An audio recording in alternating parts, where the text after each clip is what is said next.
California Regional Water Quality Control Board, Central Valley Region. I am Carl Longley, Chair of the Central Valley Water Board, and I'll introduce the other board members in just 1 minute. This is the third meeting that we are conducting during the COVID-19 emergency. In order to comply with public gathering limitations and physical distancing requirements, and as authorized by the governor's executive orders, there is no physical meeting room. For people who only want to listen or watch the meeting, the board's customary webcast is available. In addition, we are receiving presentations and public comment through a Zoom meeting platform. If you intend to present or comment or think you might be interested in commenting, you should already be in the Zoom meeting room using the meeting ID provided on the board's website and the password you received from our staff. If you've not already received a password, you can email us now at, and I'll give you the address, agenda5@waterboards.ca.gov. Once again, that email address is agenda, followed by the number 5 with no space, at waterboards.ca.gov. Include speaker comment in the subject line so that we can follow up with you. Once again, remember to put speaker comment in the subject line and staff will follow up with you. For those in the Zoom meeting, you will be on mute and your camera turned off until it is your turn to speak. Our meeting host, Gene Coughlin, from our IT team will then unmute you and ask you to turn on your camera if you have one. When you are finished speaking and the board members have completed asking questions, you will be placed on mute and your camera will be turned off. We appreciate your patience and understanding during this extraordinary time, and it certainly is an extraordinary time. I'll introduce other board members as follows, and when I introduce you, please raise your hand, although nobody could miss Carmen Ramirez of Atwater. There we go. Denise Cadera of Allensworth. Hi, Denise. Raji Brar of Bakersfield, way down in Kern County. Mark Bradford of Sacramento. And finally, myself, Carl Longley of Fresno. State Board Member Tam Dudek is participating in this meeting and will give an update to the board. I believe that's on an agenda item tomorrow, if I'm not mistaken. Correct. I'll now introduce the Executive Officer, Patrick Palupa, who will introduce his staff.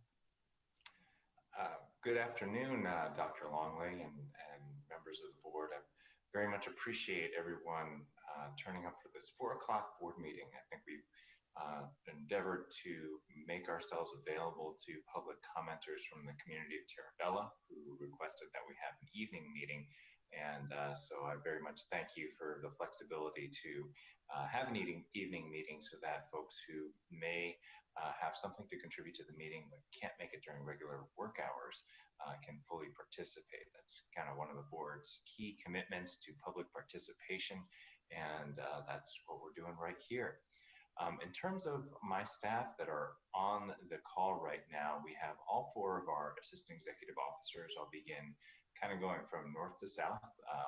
Assistant Executive Officer Clint Snyder, who's in charge of the Reading office, is on the video call, as is the 2 assistant executive officers from the Rancho Cordova office, JJ Baum and Adam Lapitz.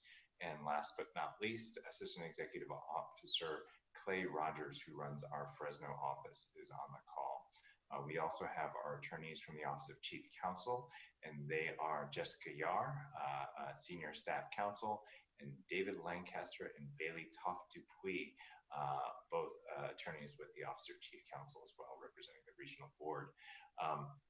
We have a variety of other staff members who I won't go through, but suffice it to say, we've got a number of them not just participating in the Zoom call, but also tuning into the meeting broadcast, which is available through the Cali PA website, where you can go to and just see if you're planning on not interacting with the board. That's a good way to tune into the one-way broadcast. And with that, I will turn it back to you, Chair Longley. Thank you very much. We'll now proceed to the Pledge of Allegiance. Carmen, could you please lead us?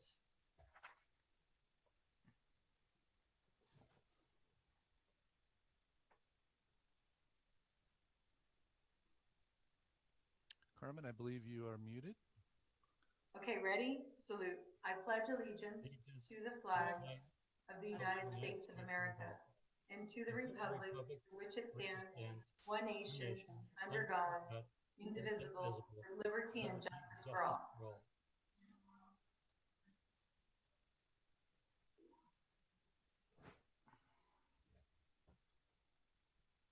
Thank you very much. We'll next go to agenda item 2. This time the board will hear an update from Dr. Ashok Gadgil on the Allensworth farm field trials for electrochemical arsenic remediation technology. This is an information item only and no action will be taken, although the board may ask questions and provide direction to staff. After the presentation, interested persons will be allowed 3 minutes each to address the board. We'll now hear Dr. Gadgil's presentation. Thank you, Dr. Longley. I may be allowed to share the screen. Yes, sir. You should have an option at the bottom of your Zoom screen. Okay, give me a second. Yeah.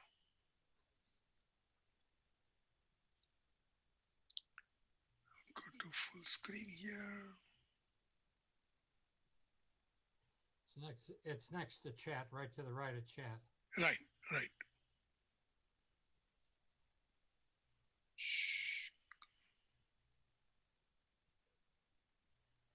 So meeting, screen.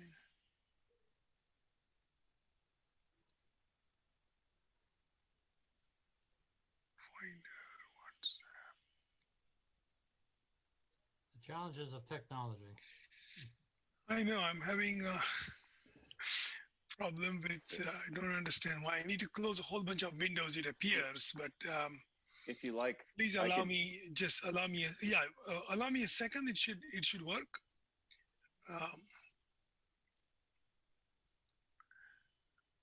if you like, Dr. Gadgil, I could pull it up on my machine. You just have to tell me to answer slides also. That's terrific. Okay. Okay, stand Shall by. you try that? I can.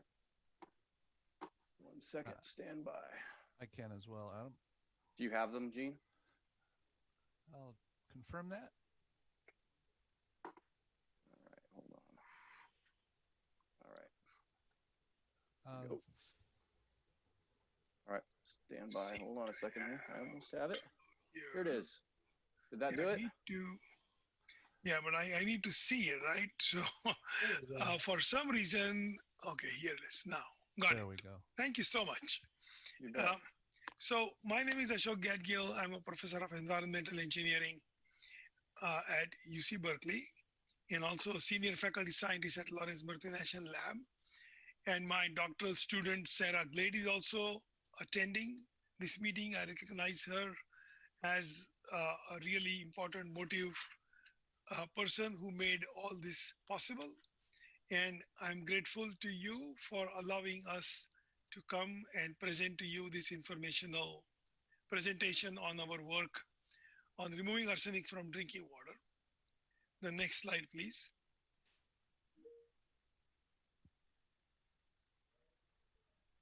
Adam, you can do an F5 to start that PowerPoint. And then spacebar to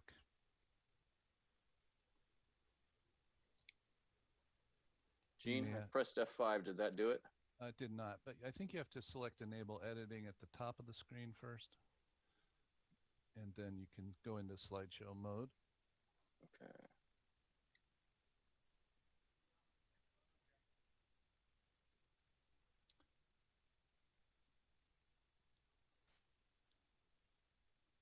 Or just hit the space bar. That's easiest, no? If you go to slideshow, that'd be easier if you went to I think you need to slideshow. get rid of the enable editing for it to work.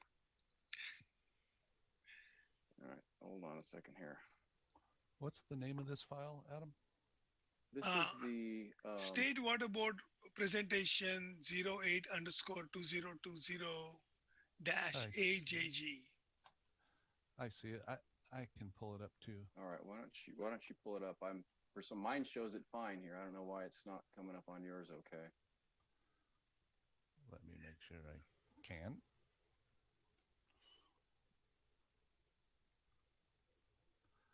All right, Adam, I will stop your share and attempt it.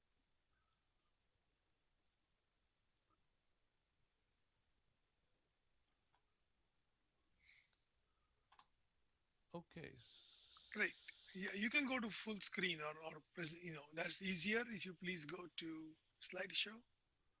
There you go. Thank you. So at the onset, I want to thank a number of agencies, including those from the state of California and the federal government and private foundations that have supported this work in the last 15 years, and more than 200 individuals, contributors. We are very grateful for that. So broad outline of my presentation is why are we here in Allensworth and Central Valley.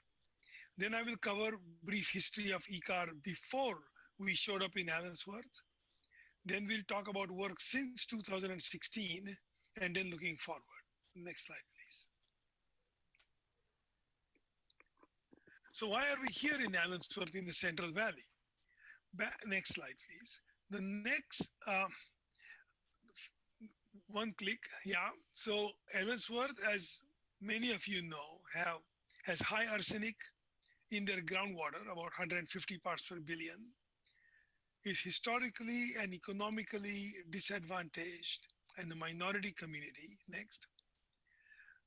In November 2017, community leader Coyote Kadara, who is also in attendance, met with visitors from UCLA, UC Davis, and environmental justice organizations and asked them, do you know anyone who can get arsenic out of our water? And one of the people in that group was Professor Tomic, he was a founder and heads the Sustainable Agriculture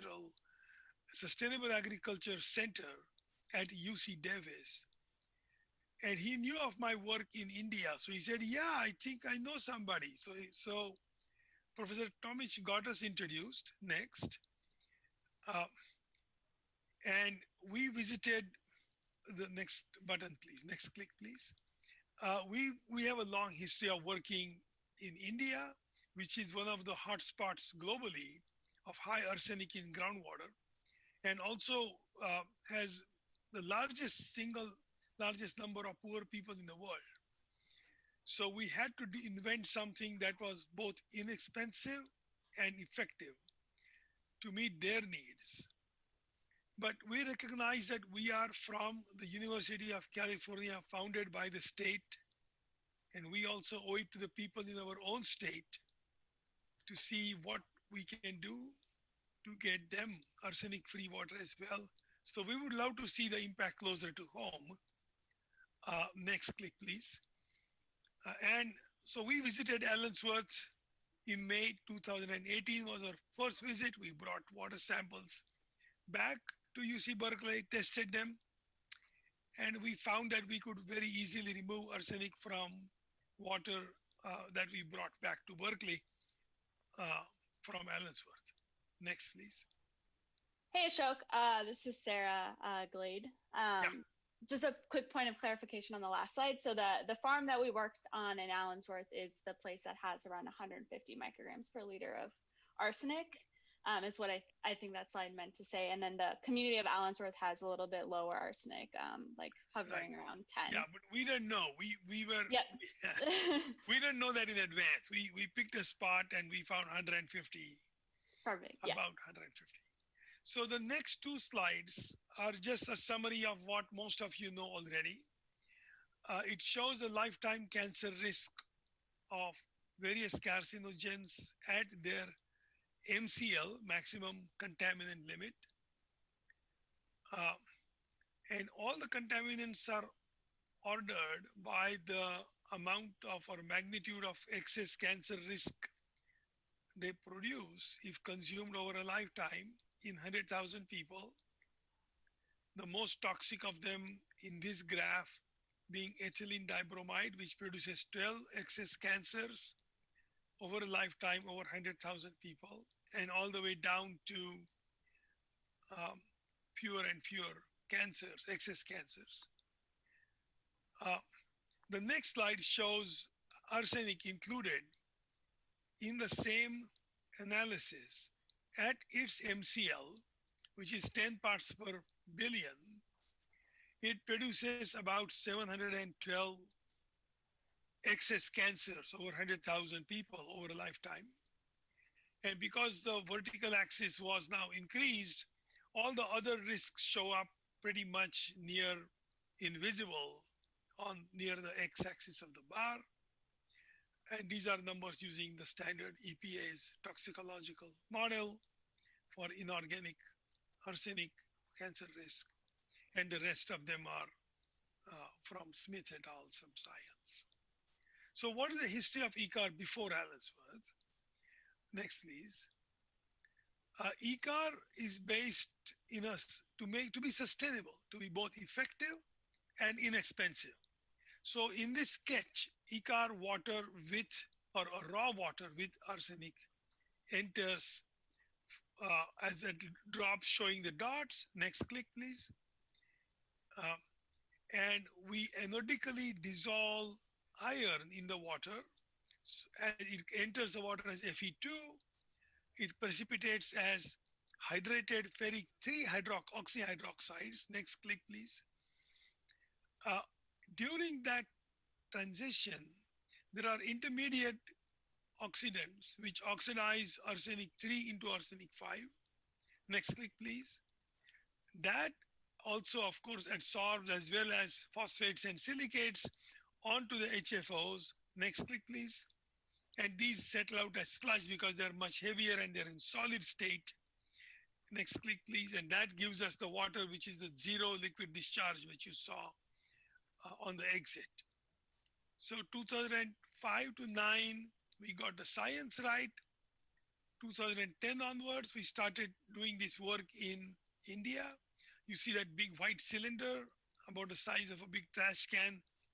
That's our 100-liter reactor that worked well in Murshidabad. Next slide, please. This shows progression. The 600-liter reactor being tested in the university, which is our academic partner in India. Then the same reactor was installed in a school. We are explaining how it operates. It worked well. And then the 2016, we had 2,800-liter reactors, 2 of them of 1,400 each. The next slide, please. And the process, next click. The process flow schematic simply shows how the water is getting processed.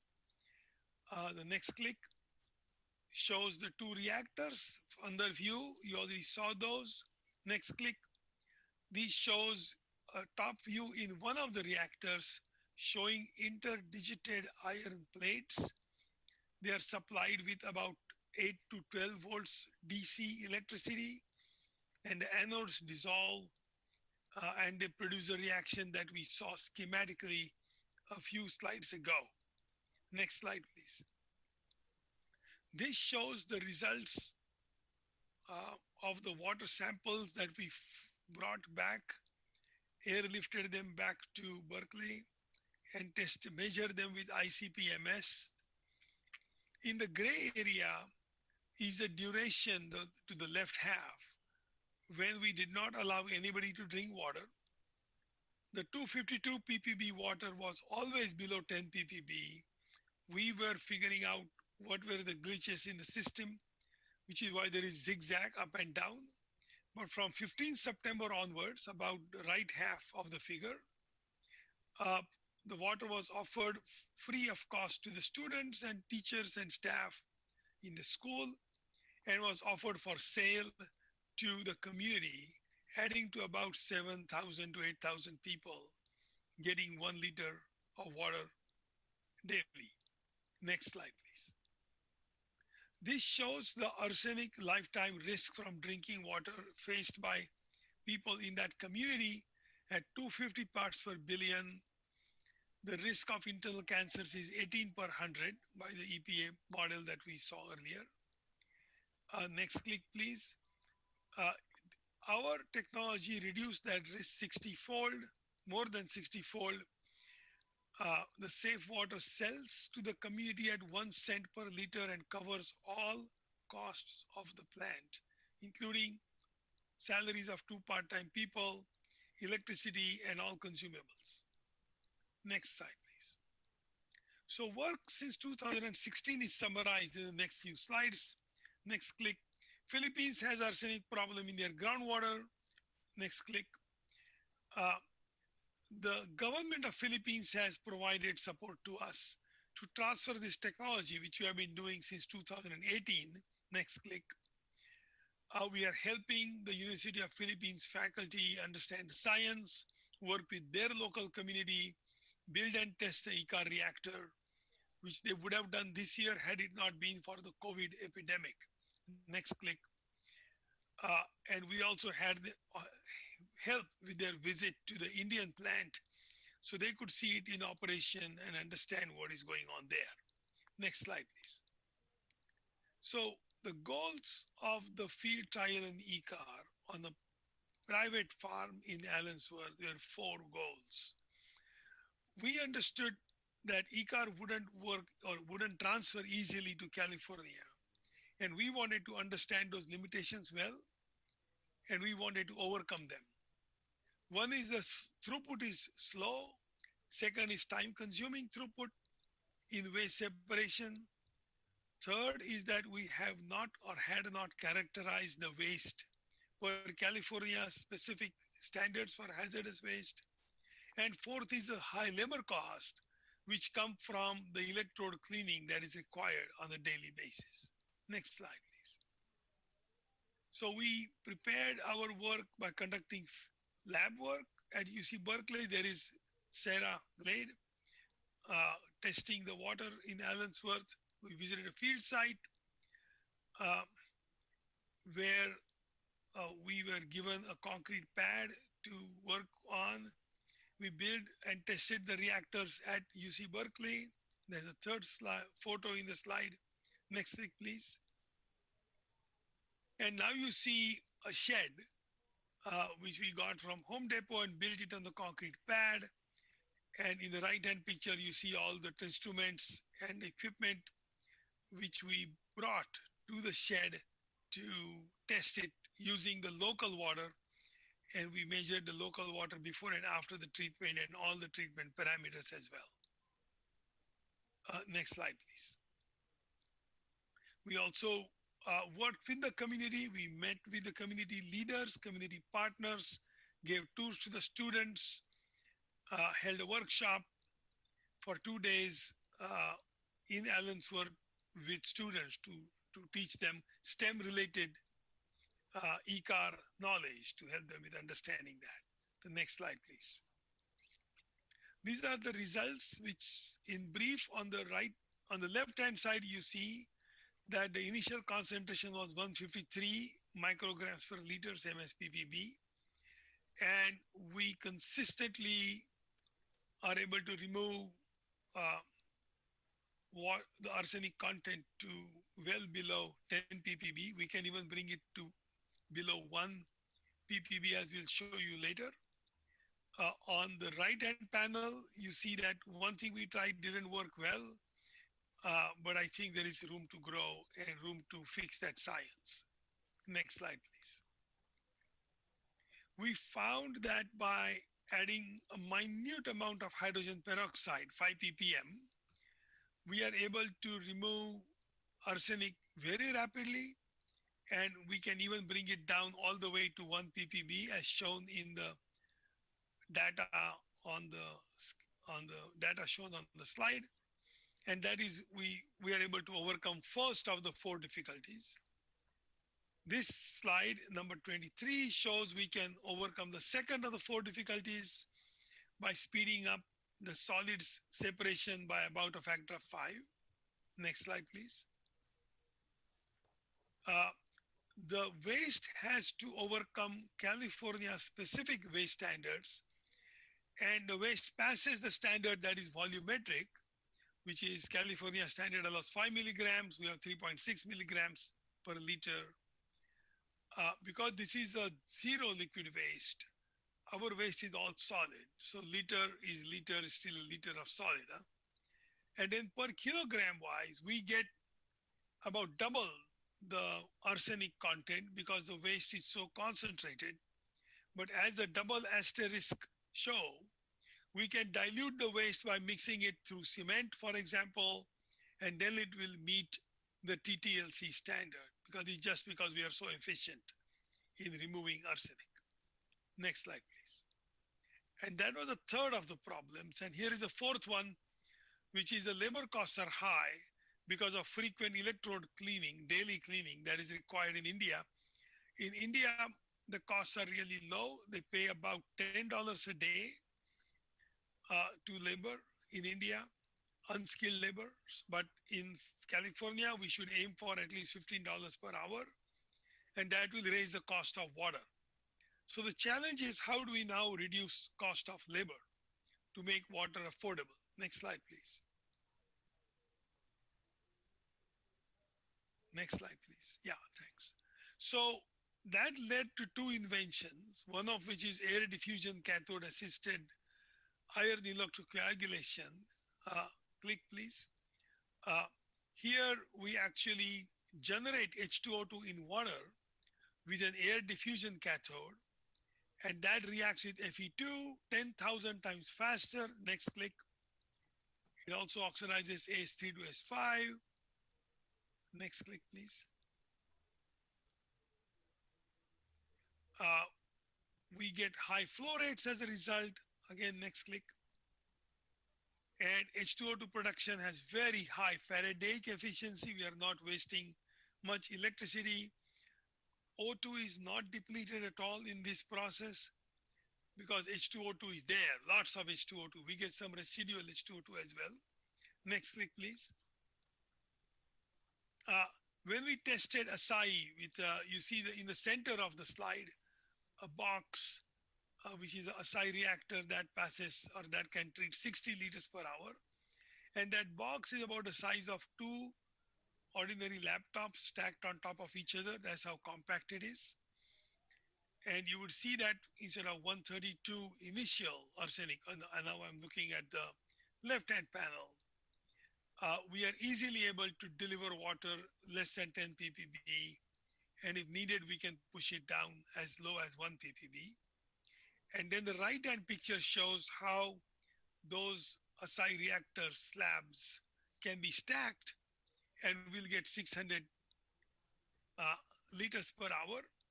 That is the work currently being funded by the state of California through the tobacco-related disease research program out there in orange. And that is ongoing work currently, again slowed down by COVID, but we are making good progress when we have high confidence. To deliver it, we'll probably want to ask for a no-cost extension. Next slide, please. So we come back to the question of how to reduce the burden of labor costs. And we are trying a radically different path. Rather than getting tied down with scrubbing the anodes to remove the rust, why not make the anodes so thin that they get exhausted and monitor them remotely so that we will know on our cell phones, next click. Next click. So if we monitor them with our cell phone, with an app, we would know when the anode is close to exhaustion, and we can just call up the local people who will take out the exhausted anode cartridge and pop in a fresh anode cartridge, which can be then recycled. So that's the work we are doing currently, also with support from TRDRP. Next slide, please. So looking forward, the community leaders in Allensworth would like help and assistance to assess the viability of advanced ECAR and the potential for scaling up the technology in Allensworth. At the university, our job is really to generate or create knowledge and disseminate knowledge. So we will need a partner if we were to implement anything seriously at scale. But we have people knocking on our door from Bay Area engineering firms who actually already built technology on a turnkey basis for the Bay Area municipal water supply districts. So now we are looking to see what we can do to get towards viability and scale up and have an impact in our own state. And that brings me to my last slide, which is essentially expression of my sincere thanks to you for inviting us to speak. And I will be happy to answer questions, as will Sarah Glade, who is also on the call. Thank you again. Well, thank you for a very interesting presentation, and one that really fills a vacuum, if you will. As you go forward with it, I wish you the best of success in getting to where you need to get. Are there any questions from board members? I'd like to thank you for that presentation as well. It's really fascinating, and you can see you've put a lot of work into it over a long period of time. So I'm glad to see it coming to some fruition, and especially to provide drinking water to a disadvantaged community. It seems like it is a really well thought out program. I'm curious, I guess, I have two questions. One's a minor one. You said that you dilute the waste to get it below the TTLC.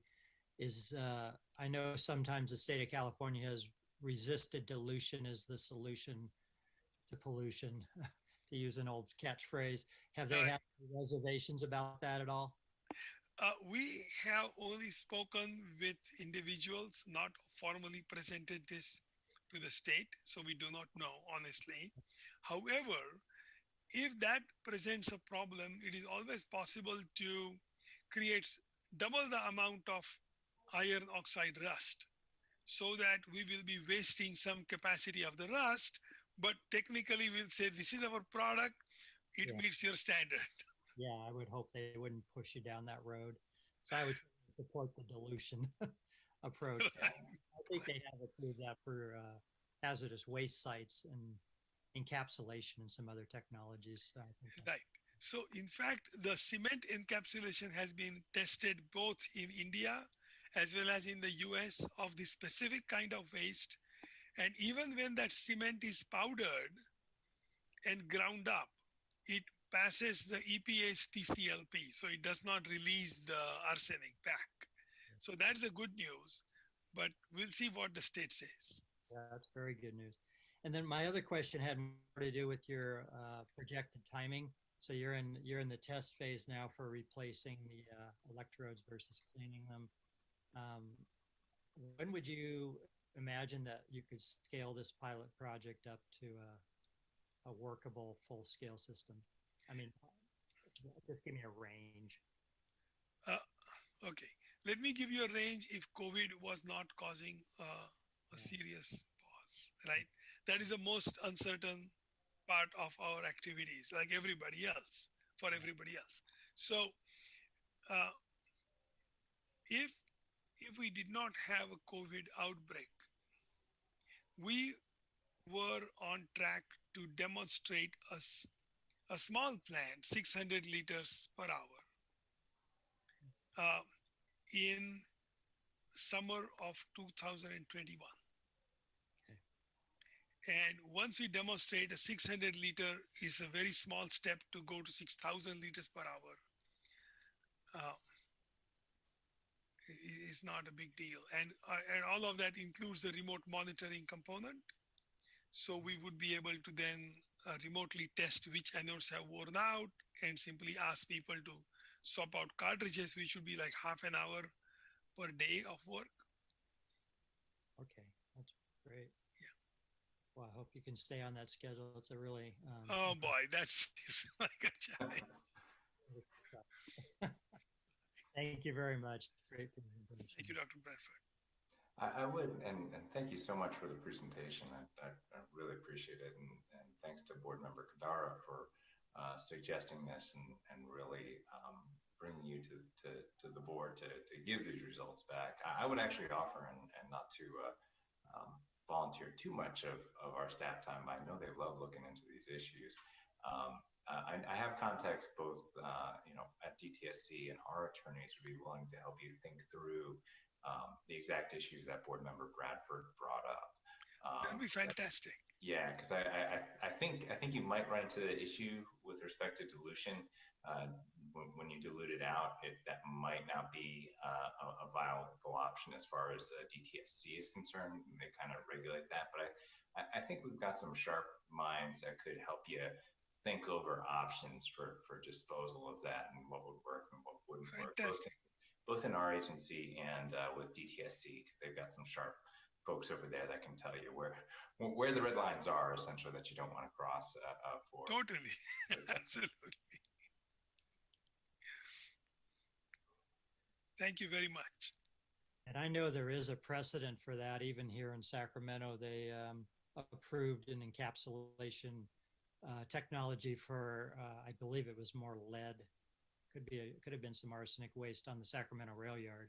So just in our own backyard, there was an exemption given for that. So I think it's possible. Are there any further comments by board members?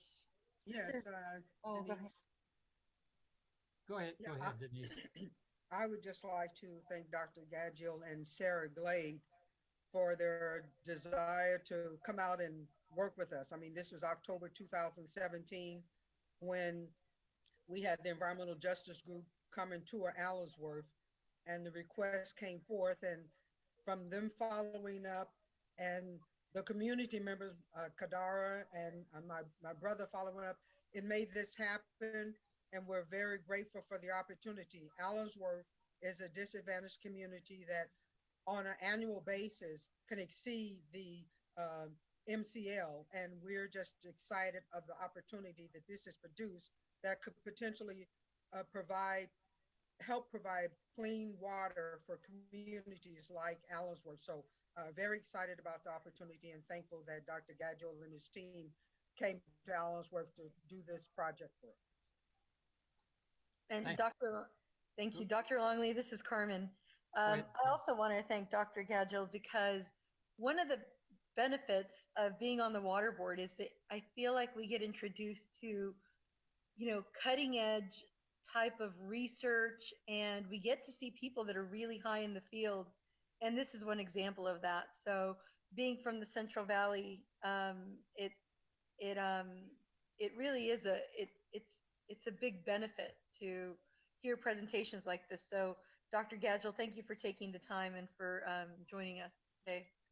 It's my pleasure, and also I see it as part of university's public duty to give back to the state and the people of California. We appreciate that much, and thank you very much.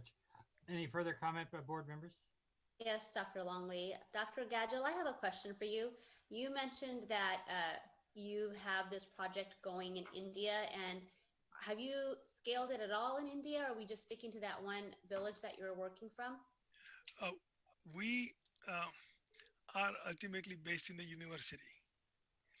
So even the project that is running in India, as we took it up as a research project with research funds, and we had an industrial partner to whom we handed it off in 2017 January, and we have monitored the performance of the plant every month by having the water tested independently, third-party independent testing by a certified lab in India, and is working very well. There is a lot of interest in drinking that water from the community as well. So even when India had their shutdown from COVID-19, the community made a representation to the district magistrate in India, in that locality, saying this plant should be treated as an essential services to the community and should be kept running, so that even though everybody was otherwise locked down, the plant was kept running and they could buy the water for 1 cent per liter. So I know that much is there, but to scale up beyond financial viability, technical effectiveness, it's like a business proposition now, right? the plant is profitable, but the company is thinking they can make more money in doing under the sink RO plants in upper middle class Indian urban households. So they put their effort there. Out of my hands, miss. I know. It should not be like that. Understood. Thank you. It was a wonderful presentation. Great job. There's one question I have for you. You dilute, as I understand, to get it down to a concentration that where it's effective for you to take it out of the water under the treatment conditions that you have in your treatment train, and then it's actually concentrated when it's in a sludge form. Am I correct in that, or did I miss something? No, sir, you're exactly right that the water in the raw water that comes in has extremely diluted arsenic, only 150 parts per billion. But by the time we take it all out to bring the water in compliance, the arsenic atoms have to go somewhere and they end up in a sludge. Now, because we are so efficient that per person per year, the production of sludge is only 1/2 of 1 coffee cup. That's the amount of sludge we need to take away all the arsenic from drinking water for 1 whole year. So effectively, the arsenic gets concentrated in the sludge, and the sludge begins to exceed the California standard of how much arsenic you can have per kilogram. And therefore, what we have proposed as a possible way to do it is either encapsulate the sludge and immobilize it in cement, as has been tested in multiple places, or just make so much iron hydroxide that its capacity to capture is vastly more than the arsenic available. So there are open sites of attachment that are unused, and then of course there is dilution in that waste. So we are not encapsulating, but we meet the state. Yeah, I understand. So it seemed to me with that small amount, you could develop a kit that if it's half a cup, a kit that could be your encapsulation kit that wouldn't be much larger than the cup itself. But right. that's a challenge, certainly. We have some other folks that want to comment. Are they up on the screen on the blue cards? I don't see them here. Adam, what's happening? We do have a couple commenters for this item, Dr. Longley. We have, and I would refer to Janelle. Maybe she can. I know we have Coyote Kadara available to answer any questions. He is available on the system now, if you'd like. Right. I'll go with Coyote. How are you doing today, Coyote? I'm doing well, Dr. Langley. Thank you so much for allowing this presentation to take place. So Dr. Longley, board members, it's really a great pleasure to have Dr. Gadgil tell you about some of the work they've been doing here in Allensworth. We are grateful that this is taking place in our community as a pilot to start with. We're looking forward to the opportunity, and we're looking for folks to help us fund the upscaling of this process here in Allensworth as a starting point. And I also want to make the comment that in discussions with Dr. Gadgil, he made reference, or we had discussions about some of the mines. At least I've been to quite a number of your meetings, and I've heard discussions about arsenic and some of the other chemicals out of some of the mines. Dr. Gadgil alluded to us that his lab has been working on removal of arsenic and some of chrome-6 and a number of other chemicals from mine operations. They've done a lot of work in the lab. It'll be great to be able to now do some work out in the field. So I'm tossing that out to you guys. Just my comments. Thank you.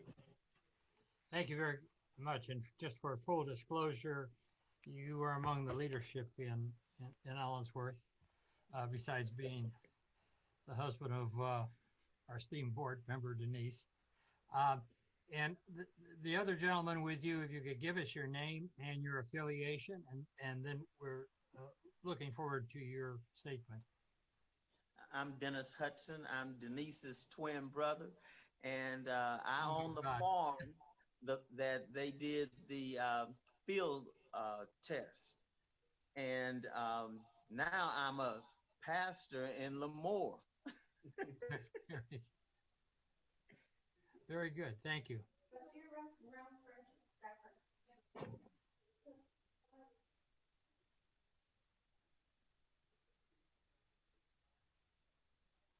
Okay. Is there anyone else who desires to make a statement? Hi, Dr. Longley. We Hi. have 4 more commenters, and the next one would be Dennis Martinez. Okay, and Dennis, are you on yet? Is your video and audio on? I am looking, Dr. Longley. I have not found him in the list yet. I don't think it's Dennis Martinez. It was Dennis Hudson, I think. Also looking for him. That's correct. That was a mistake in the spreadsheet when I first inputted it. Sorry about that. There is no Dennis Martinez. Okay, that's why we can't find Dennis Martinez. Moving on to the next one would be Teresa. Hold on. Those are for a different board item. Different item. I think we have all of the all the commenters for this particular item. For this particular, very good. So we thank you very much. It's a very interesting technology. You've heard from Adam Lepitz that there are folks within Cal EPA that possibly can help you with some of the issues that you're facing so that you can advance this technology and get it to the point it can be introduced into communities. And certainly, I'm sure that you'll be in touch with us as you continue. Once again, thank you very much. Thank you, Chair Longley. We'll then move to agenda item number 3, the public forum. And as a reminder, if you intend to present or comment on any items of interest in this hearing, you should already be in the Zoom meeting room using the meeting ID provided on the board's website, password you received from our staff. Before we go any farther,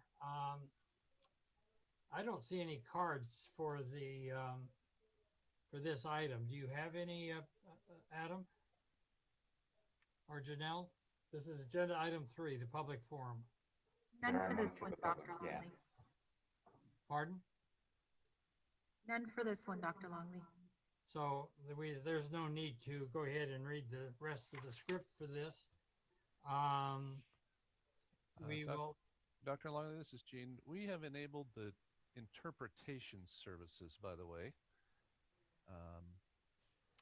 So that is available to folks who wish to listen in Spanish as well as English. Okay, so let me say this. Very quickly, that will be for the next item. Yeah, the next item is agenda item 5. That is not supposed to start until 6 o'clock. So I think the first thing we're going to do when we go to agenda item 5 is we'll take a statement by the interpreter. Is the interpreter present? He is.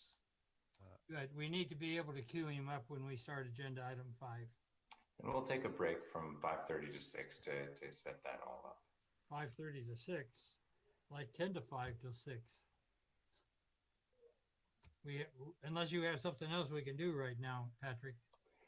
Any of the items could be moved up. I mean, there's certainly the consideration of the board's minutes. If the board members had the time to review that could be considered now. Any one of, if the board wanted to go till 5:30, the matter that was previously scheduled, the board meeting strategic planning outreach, could be considered moved back to Thursday, or we could just take a break until 5:30 and set the interpreter up then. In addition, I don't know if any of the members of the Office of Chief Counsel, since we ended a little bit early, any of the attorneys who had a item to present in closed session could do that if we have a separate closed session Zoom meeting room up today. I don't know if we do, though. Gene would have to answer that. I am told we do not. Okay, so I would suggest that we could consider item 9, the minutes from prior board meeting, if the board members were so inclined. Is there, we'll go ahead with approval of minutes for the 4 June 2020 board meeting, unless some board member thinking it's going to be tomorrow hasn't read it yet. Apologies. we just got a 6th board member, by the way. Okay.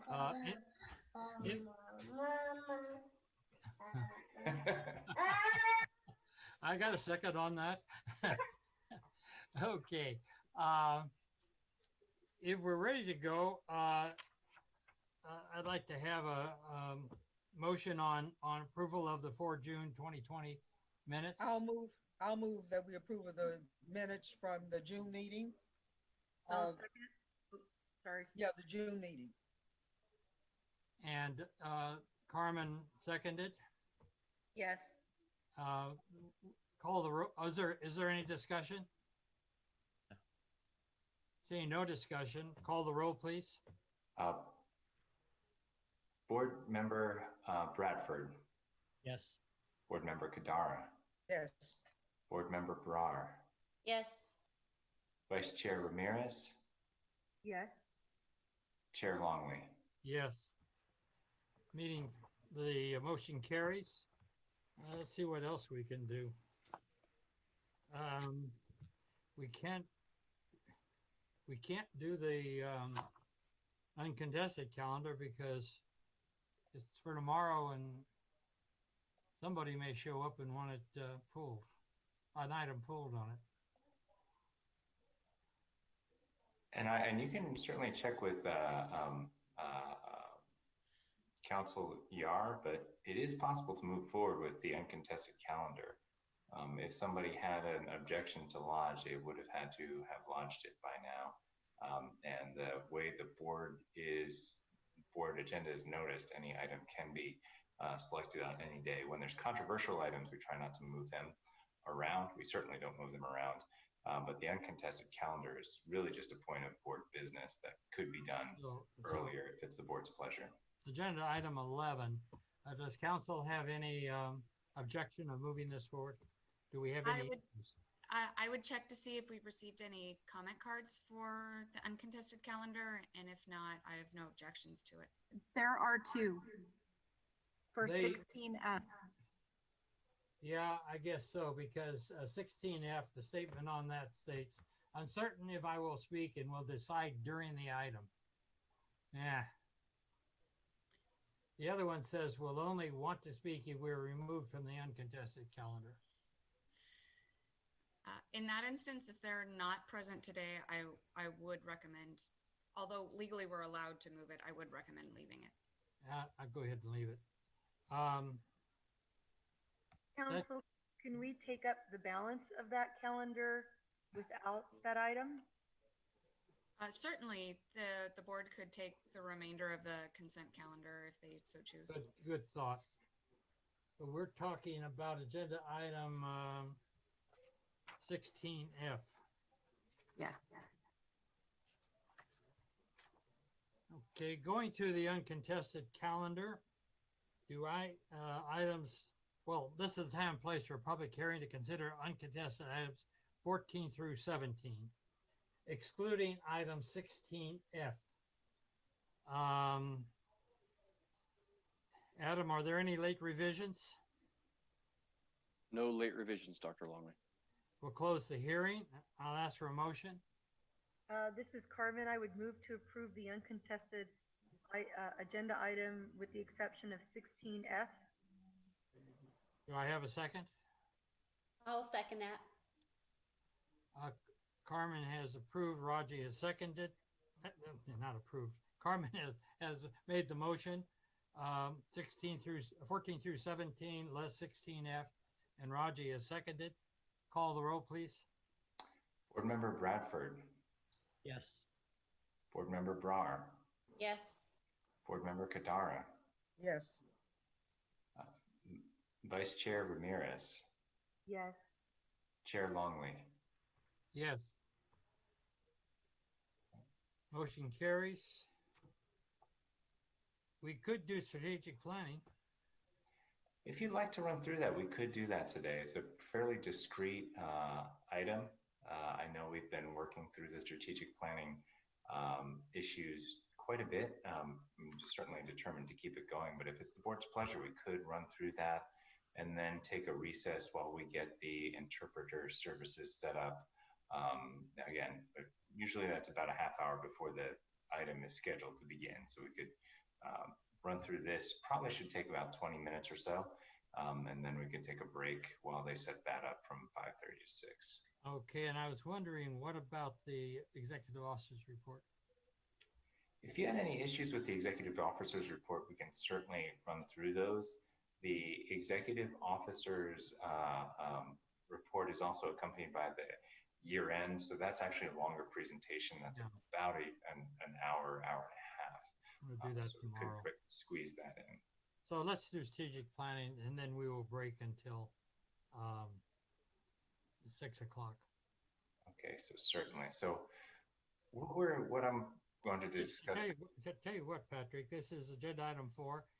And at this time, the board will continue discussion on a long-term strategic planning, information item only, and no action will be taken, although the board may ask questions and provide direction to the staff. This item will begin with comments from interested persons. We have no interested persons. After comments, well, the executive officer will provide a brief presentation to the board, followed by board discussion. So give me just 1 minute and I will share this screen. Good. I have that loaded too, Patrick, if I can help. Yeah, I think I've got the PDF with perhaps a little more new. So while you do that,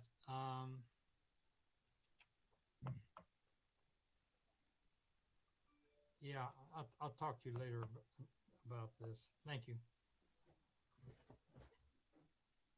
All right, what I'm sharing with the board right now is just double checking. Can folks see this? Yes, we can, Patrick. Up on the screen, you should be seeing the Strategic Planning Draft Outreach Plan. Now, this fits into our overall strategic planning effort based on what the board started a number of months ago. And where we are right now is we've done, in months past, we've engaged a strategic planning committee set up of members of the board staff. We've engaged a strategic planning work group consisting of Chair Longley and Board Member Bradford. And we've met as a board to talk about the board's mission statement, the board's vision statement, and the board's strengths, weaknesses, opportunities, and threats. So we'd also like to get together to talk to not just internally, but externally, to a whole suite of stakeholders and to gauge where they think the board should be going over the next 5 to 7 years, which is really what the strategic plan is all about. Asking folks what their needs are, whether those needs are being met, and what we can do to exert our authority to better be responsive to the stakeholders within the communities of the Central Valley. So what we were planning on doing before the COVID-19 pandemic struck was to have a number of one-on-one meetings and potential town halls to be held in person with various stakeholder groups to kind of convene and talk about the board's strategic plan. We've shifted quite a bit since then. And so the idea now is to engage with stakeholders both through one-on-one virtual meetings and through an online survey. And the online survey would be presented both to external stakeholders and to internal stakeholders, i.e. the board staff and members possibly at the State Water Board, and if they're so inclined, members at the other regional boards who have a good vantage point about what we're doing well and what we're not doing well. So what I've got on the screen right here is really what the multifaceted outreach strategy will consist of. Again, as I said, a series of targeted outreach calls and video conferences with stakeholders. The online survey is what we're going to be discussing in just a minute, and an internal survey to water board staff. And lastly, I did not want to miss the opportunity to have some type of public forum with the board members participating in that public forum. And I think what we are currently scheduling to do that is in December of 2020. So essentially, through the fall, we'd be engaging with individual stakeholders, we'd be releasing the survey and then gathering the results of that survey, and then highly publicizing the December 2020 board meeting for anybody who wanted to weigh in on what the strategic planning end product would be. So kind of moving right along, I'll pause and see if any board members have any questions at this stage.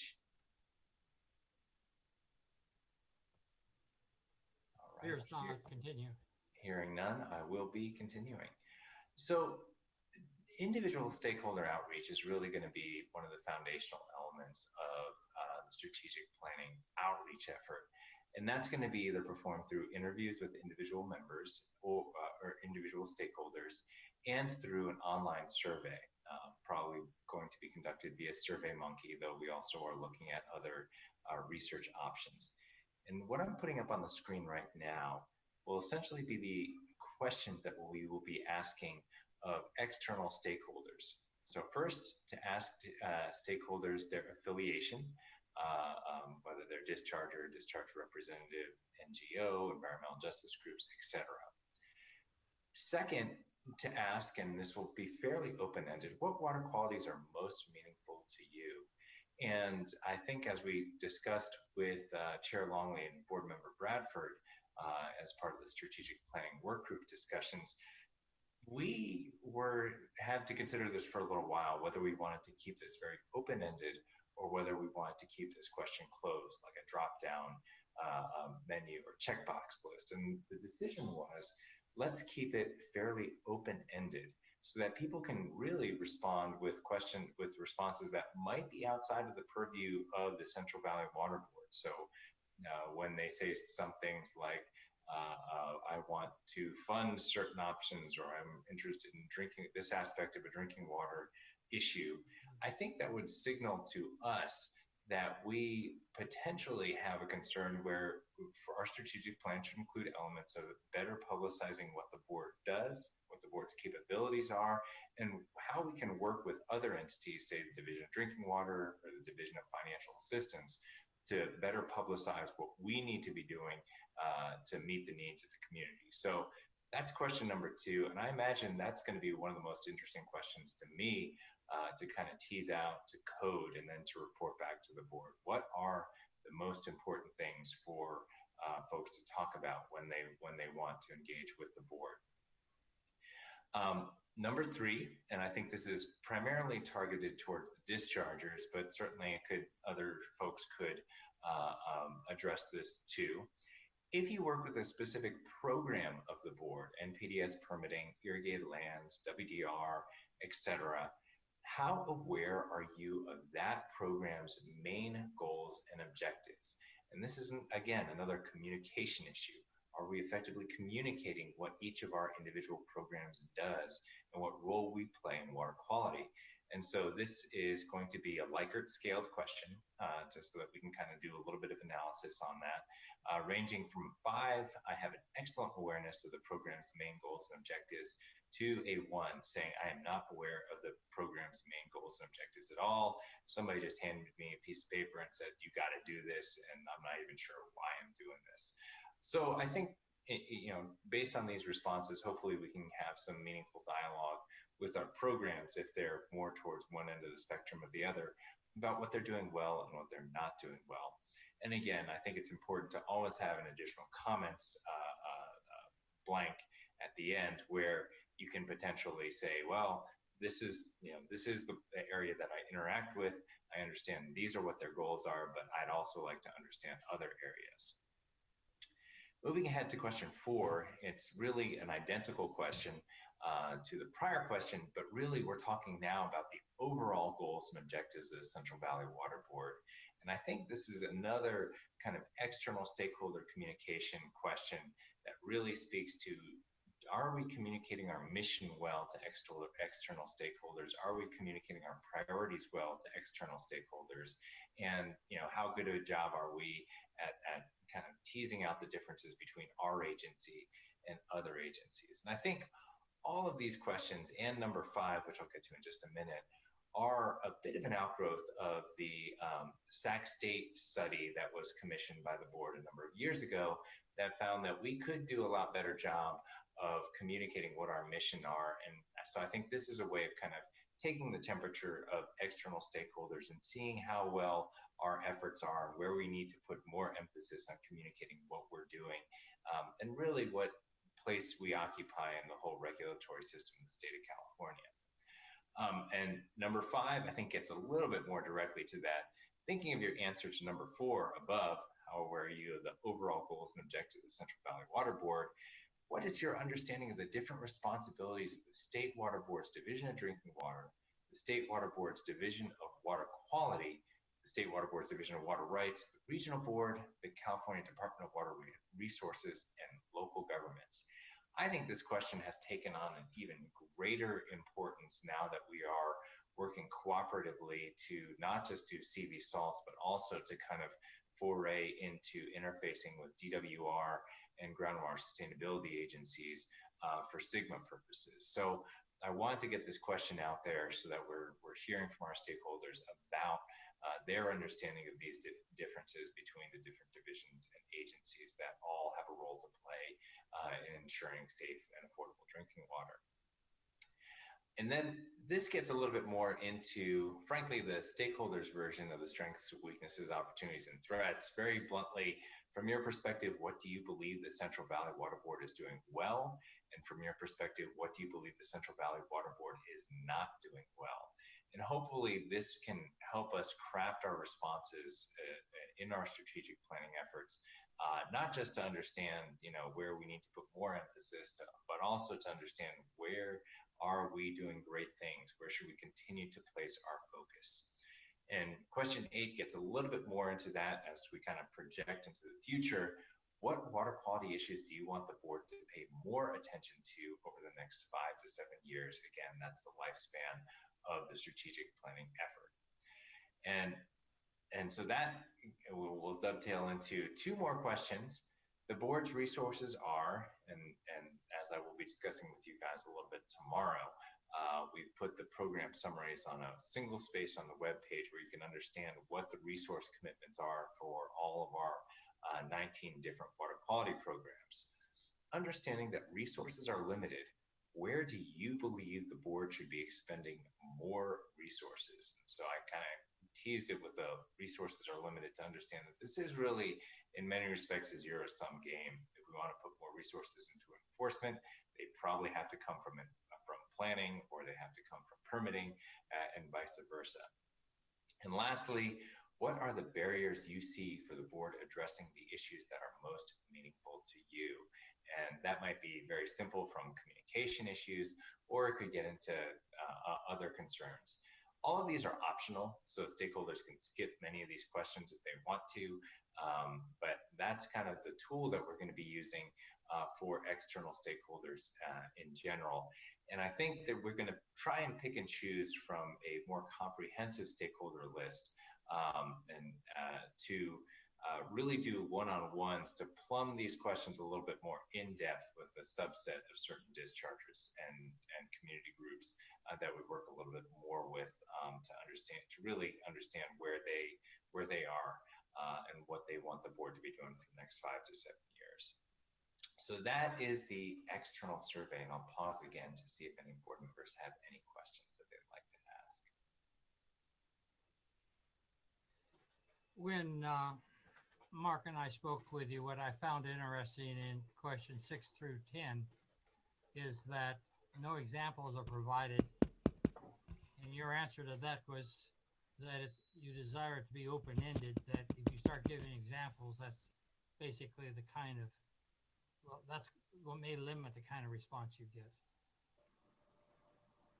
Yeah, that's true. I mean, I have a little bit of a background in survey design, and it's you're very much in danger of weighting the responses when you put, for example, drinking water. Most of your responses will be drinking water. So leaving these fairly open-ended can help facilitate, really getting to the core of what somebody's key interest area is. And I guess we also discussed the challenge in kind of digesting the responses will be if everybody really elaborates on these questions, you could have quite a few words to digest. Yeah. But that'll be interesting to find out how much effort people put into it. It'll probably be, I would guess, the advocacy groups and some of the agricultural interests, for instance, will spend more time than others. Yeah. I had a question regarding the survey. We had the question number one, and it gave the different descriptions, citizens, so forth. And my focus, of course, is the disadvantaged communities. And I was wondering if there should not have been a bullet there just for that. I see the word concerned citizen, but you got to look at the disadvantaged community as a totally different animal, if you will. And I'm just throwing that out there. And based on that, I will look at the survey in the same way. I don't see, and I'm not talking about a lack of ignorance or anything of that nature, but trying to get people from the disadvantaged communities to respond to this type of survey might need another little handout that asks some questions in a different way. And I'm just throwing that out there as a thought, if we're trying to make sure that the feedback includes all of our stakeholders, if you will. I see the environmental justice groups that are there, but again, I'm just throwing that out there for discussion. Yeah, I like that. I think we can find a way to integrate that in there. I know personally, in talking with some representatives of disadvantaged communities, they do not necessarily want to identify themselves as representatives of disadvantaged communities because it means different things to different people. But I think if we have kind of a sub-question saying, well, would you identify yourself? Do you choose to identify yourself as a member of a disadvantaged community? I think that would be a respectful way of trying to get that information out there. And I would, one of the things I think we are trying to do is to specifically target certain communities that may not have the capacity to kind of respond with a consultant, as some of the interviews that we go out and do. So that's one of the things that we're going to go back and talk about. And that's even more than just a pamphlet. It's actually talking and saying, well, can we engage you one-on-one and walk you through this, because we really want to hear from you. And so it's going to be a challenge. I think we're working on that list right now. And certainly if any board member has any interest in any particular person or individual that would, I think the board would benefit from hearing from their voice. Let me know, and we'll add them to the list. Okay. Oh, sorry. Go ahead, Denise. No, and I was just going to maybe say that in portions of the rest of the survey, if you will, some of the environmental groups can be helpful in a spinoff of the survey. They can possibly they can help get the responses to some of these questions, but they have to be tweaked just a little bit for the audience. So again, these are just thoughts. It's tough. I think I would personally like to do this survey with a lot more funding, but we're really doing it on a shoestring, with kind of couch cushion resources at this stage. So I think we'll try and accommodate that. You know, again, I would prefer to have tailored outreach to certain communities that really, you know, had different survey instruments that we do. I think it's tough to marshal the resources at this stage to get that done. Just to be honest, we're cribbing some resources from other areas to make this thing work. Okay, but rather than saying concerned citizen, concerned individual, would that be something, Denise, that maybe would be more acceptable? Say that again, Dr. Longley. Rather than concerned citizen, concerned individual? No, I mean, concerned citizen is fine. I believe that this kind of survey it's a great survey. I see nothing wrong with the survey whatsoever. But if we're wanting to make sure we get all the constituents in there, all those stakeholders, there's going to have to be a tweaking of the survey to get the other responses. And Okay. that's all I'm saying. I mean, when I threw out the suggestion about using some of the environmental groups, I understand the dollar amounts, but we still want to make sure that we get that representation, because that's the one that's always lacking. That's the one that's always lacking with the greatest issues.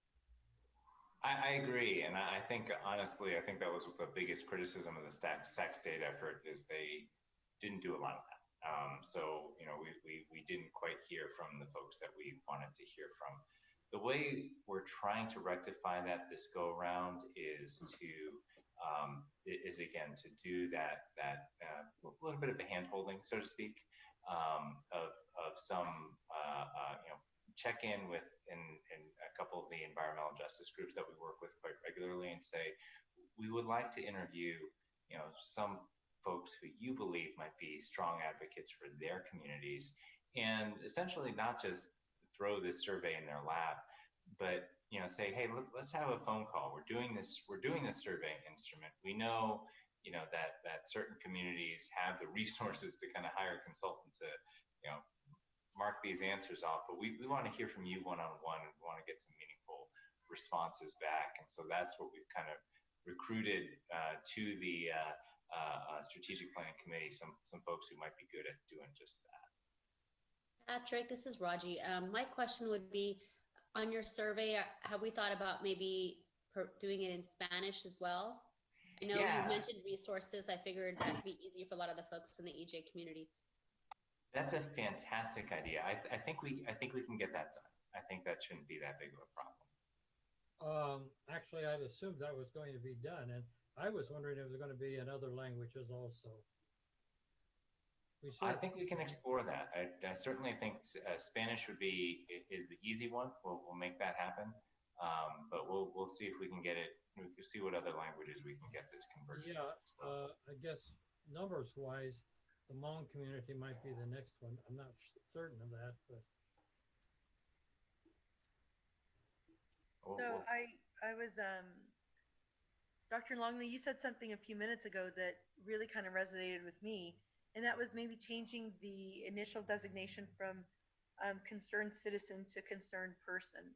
Yeah. And so I like that sort of catch. So I like that part. And then I know that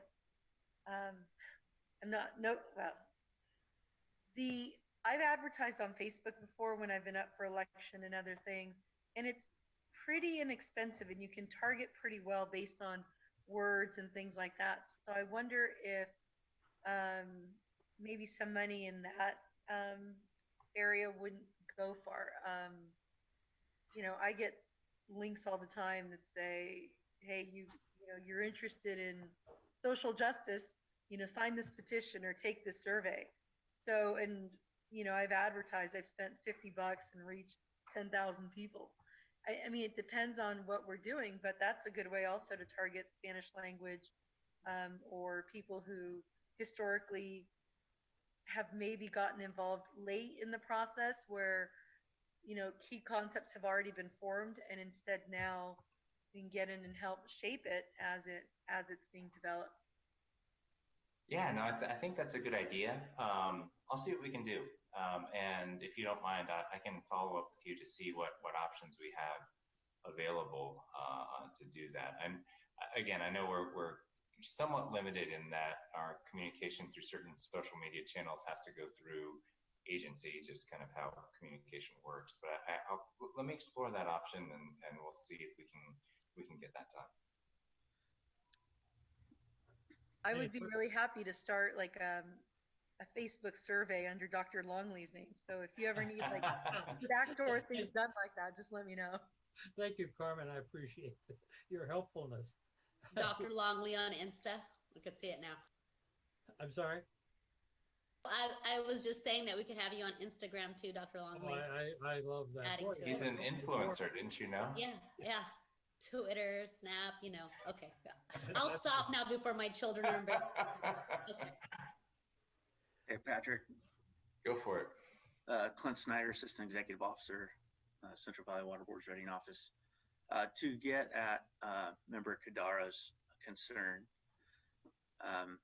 recognizing that we're working with a very limited budget, and I guess for the public's interest as well, disadvantaged community and severely disadvantaged communities are both, they're formal definitions, which, can be challenging for the public to differentiate between, where they might or might not fall. Some of that relies on medium household income, and there's some other criteria there that could lend to error. But again, to get at Ms. Kadara's point, one thing we might consider is just adding a question or a blank that allows the respondent to essentially include, their town of residency. And so if they said Allensworth, for instance, that would at least give the Central Valley Water Board's team an opportunity to potentially place them in those categories of disadvantaged or severely disadvantaged communities without sort of the added weight or burden on the respondent to make that distinction on their own. That's a good idea. And so I think that would fit part of the question, and then brainstorming us how to do that kind of one-on-one outreach with folks who have historically not been easily participating in the board's programs could be a way to do it. Yeah, thank you, Clint. I appreciate that because you don't want anyone to be left out. So if you say community member or town site or something, that might help address that question. And then maybe I think that would be helpful. The main thing is when I look at the survey, some people will not have a clue, but the lower population outside of those people that work with the environmental groups, they won't have a clue about this. And those are the ones we want to bring in. So whatever we can say to trigger their thoughts in this process, I think will be helpful. And that will determine later on down the line where the dollars and cents may go. But Clint, I appreciate you for bringing that in because that kind of gives us a chance to get a window of who is responding. And we want those disadvantaged populations to be there. Good suggestion, Clint. Any further comments by board members? Yes, I just point out, Patrick shared this with Dr. Longley and I yesterday, but the list of stakeholders is awfully impressive. There's 314 line items on there, and I haven't tried to digest how many of them are advocacy groups, but it's certainly going to require some sort of a phone tree approach to get to the issue that I think Denise is getting at, that some of these advocacy groups are going to have to reach out on a more aggressive level than the board's able to do with this list of stakeholders. Because if it's 314 or whatever on the list, there's probably 10,000 out there that might have some interest in commenting, but they aren't already in the system. So I don't know, maybe the outreach effort to the advocacy groups should include some way to encourage them to conduct the outreach on their own and then consolidate the responses or something. Yeah, and so what Member Bradford is talking about, and we didn't quite polish this up just in time, but here's what we've got. We asked for all of the program leads to essentially compile lists of stakeholders that they know of. And so this is what we came up with through this brainstorming session. And you have, again, Clean Water Action, Community Water Center, Leadership Council, other folks who participate in the irrigated lands processes, non-point source interfaces with a lot of Indian tribes, tribal organizations, tribal governments. We have sister state agencies, Caltrans, nonprofits, with Riverwatch, Baykeeper, forest activities have their own cadre of folks, and the list goes on. And so these are folks who we're going to populate with an email address and kind of target an outreach to them and see if they can kind of come up with. And you see, there's a ton of them. Some of them are duplicates here, but these are folks who we're gonna try and get an email address to, get the survey out to them, and then see what we can do to kind of synthesize all these results and present them to you in December. And this goes right up. I think we added a few more. We're all the way at about 330 total that our mail out will go to, and it'll just be email. And then, like I said, what we're going to try and do is kind of contact with some of the folks who we on the discharger side that we have regular interaction with. Folks like Civiqua that we partner with, folks like some of the irrigated lands entities that we partner with, and on the flip side of the coin, also to reach out specifically to some individuals, perhaps through organizations like Community Water Center or Leadership Council, to hear from some voices on the stakeholder side that we, that board member Kadara and previous kind of studies like this have shown we don't do a great job reaching out to. So that's the effort in a nutshell. There's a lot of work that is going to need to go into this, but this is what we are planning on doing this fall, and then kind of collating this information early winter and presenting it to you in December. I think it's overall a good survey that's been prepared and the work that went into it. Yeah. Any further comments? Well, I thank you very much. This is obviously a work that's has definitely gotten off the ground, but it has a way down the tracks to go, and it'll be interesting revisiting this particularly as we start getting the results from the survey back. Yeah, no, I think there's a lot of meaningful input that you certainly provided, and just to kind of talk about what the schedule is going to be. The members of the Strategic Planning Committee have interviewed all the program managers and have come up with basically what are the big historical points in your program, and that is what we're going to be presenting to you in October. And then we'll hopefully get the results of the survey back in December, keep the survey open roughly the September timeframe, and kind of digest that and through the fall, and then present it to you in December. So that's the steps. And then after that, we'll have the whole bundle of issues together. We'll hear your feedback about what points you would like to emphasize, and then we'll draft the thing in the late winter and get it to you early spring for approval for the final document. Great. And thank you very much. And I have to thank staff too that have worked on this for truly, I think, going to be a very, very useful product. Yeah, maintaining the momentum is important, and I commend you and the committee for doing that while everybody's working remotely, no less. Yeah. So as we go in, as we recess, I think you probably want us all to leave our Zoom on so that we don't have to sign back in. Is that correct? That's probably the easiest for everyone. Yeah. Yes, Yep. please. So at this point, we will it's now 5:30, and we will recess until 6 o'clock.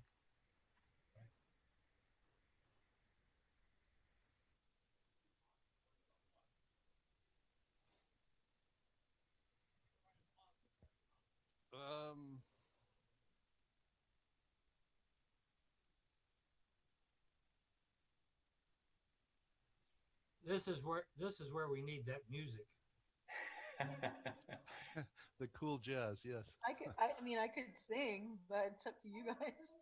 That's some Barry White. You know, Gene, may go ahead. I'm sorry?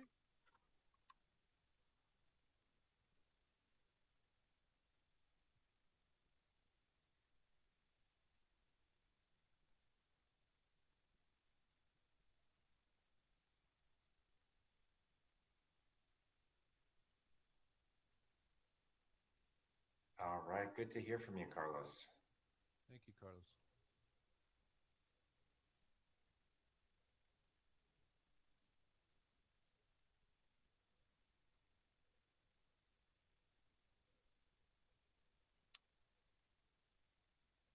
I will double check that, but yeah, she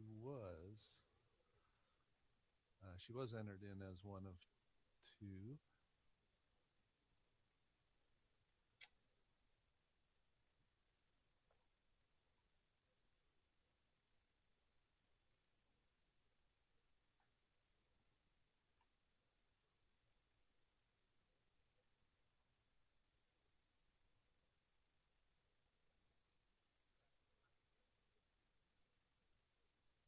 I see that, yeah.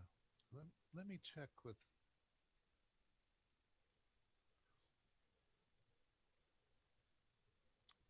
I will get her email. And I do want to say thanks. I see a couple folks from the Office of Public Participation on board. I see Mandy Roman and Itzea Beta.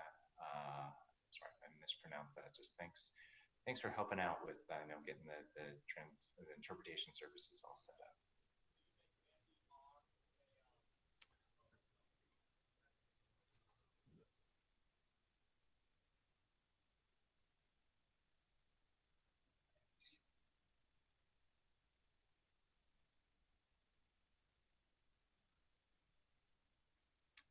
Well, I think we're good. I am going to take just a couple minutes, and I'll be back in just a little bit before 6.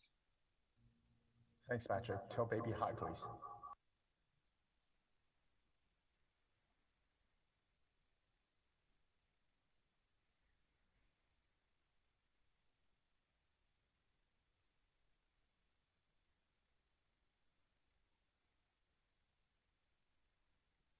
Very good. Gotcha. I'll do that right now. That was easy.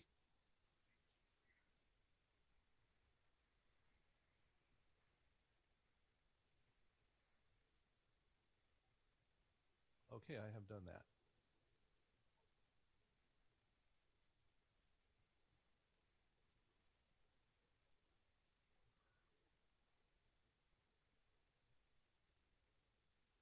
Very good. Thanks for your help.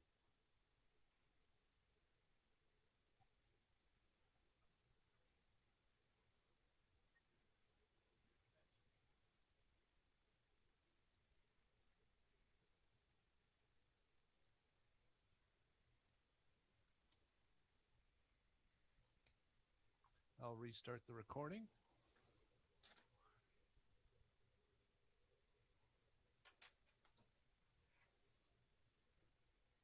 Let me check on board members. Carmen's here. Carmen's here. Denise, are you here? Yes, Dr. Longley. Mark, are you here? I'm here. Raji? Excuse me, I got a cookie in my mouth. Raji, are you here?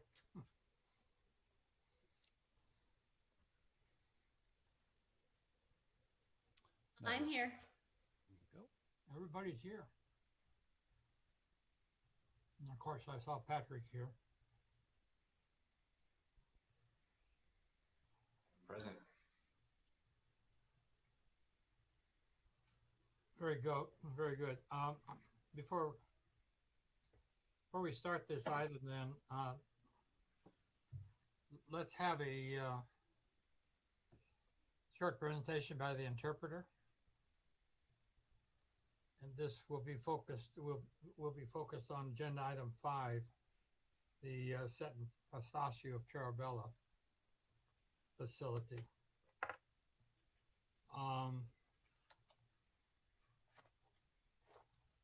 Is the interpreter here?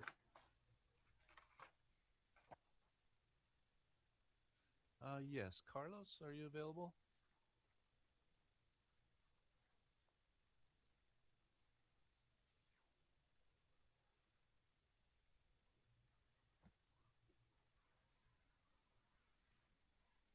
So I think that's just me turning it off.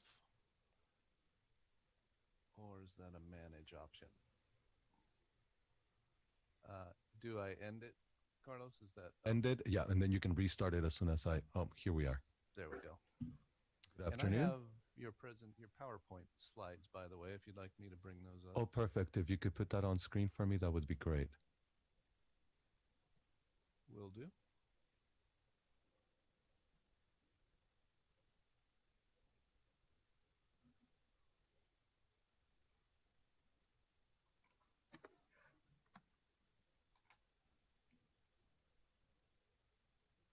And let me share my screen.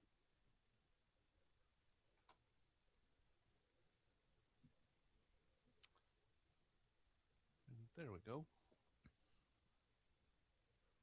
Everybody should be able to see those. Perfect. Good afternoon. My name is Carlos, an interpreter with Cal Interpreting. Buenas tardes. Su servidor, Carlos, intérprete con Cal Interpreting.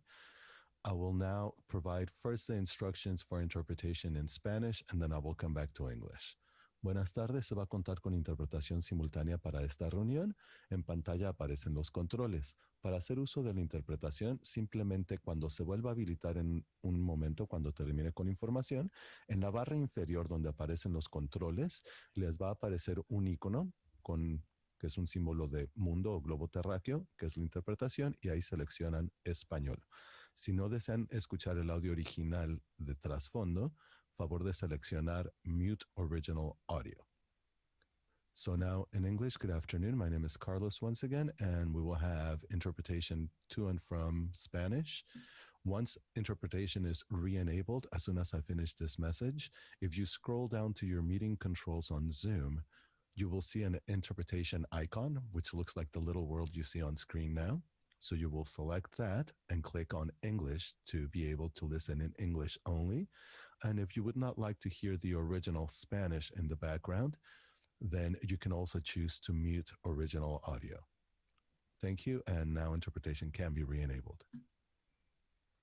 Thank you. Thank you very much, Carlos. Moving on to agenda item 5. This is the time and place for a public hearing to consider a stipulated cease and desist order for Seton Pistachio of Terabella in Tulare County. This hearing is being interpreted into Spanish. At this time, please click on interpretation on the bottom of the Zoom screen to select the appropriate language that you wish to hear during the hearing. We just went through these instructions from Carlos. Interpretation services will be ongoing throughout the hearing, so while presenting, please speak slowly and clearly to ensure interpretation is as accurate as possible. And that goes for presenters and other folks Para online. los ponentes como al resto de las personas y muchísimas. This hearing will be conducted in accordance with the meeting procedures published with the meeting agenda and the advisory team's August 4th ruling issued to the parties. This time, evidence should be introduced on whether the proposed action should be taken. All persons expecting to testify, please raise your right hand. And before we go, Council, I'd like to ask you this.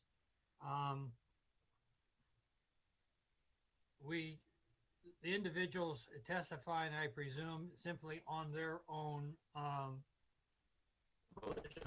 will do that, and then we'll ask them as they begin to testify whether or not they've taken the oath. Is that correct?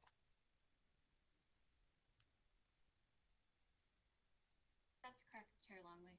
Oh, thank you. All persons expecting to testify, please raise your right hand and take the following oath. Do you swear the testimony you're about to give is the truth?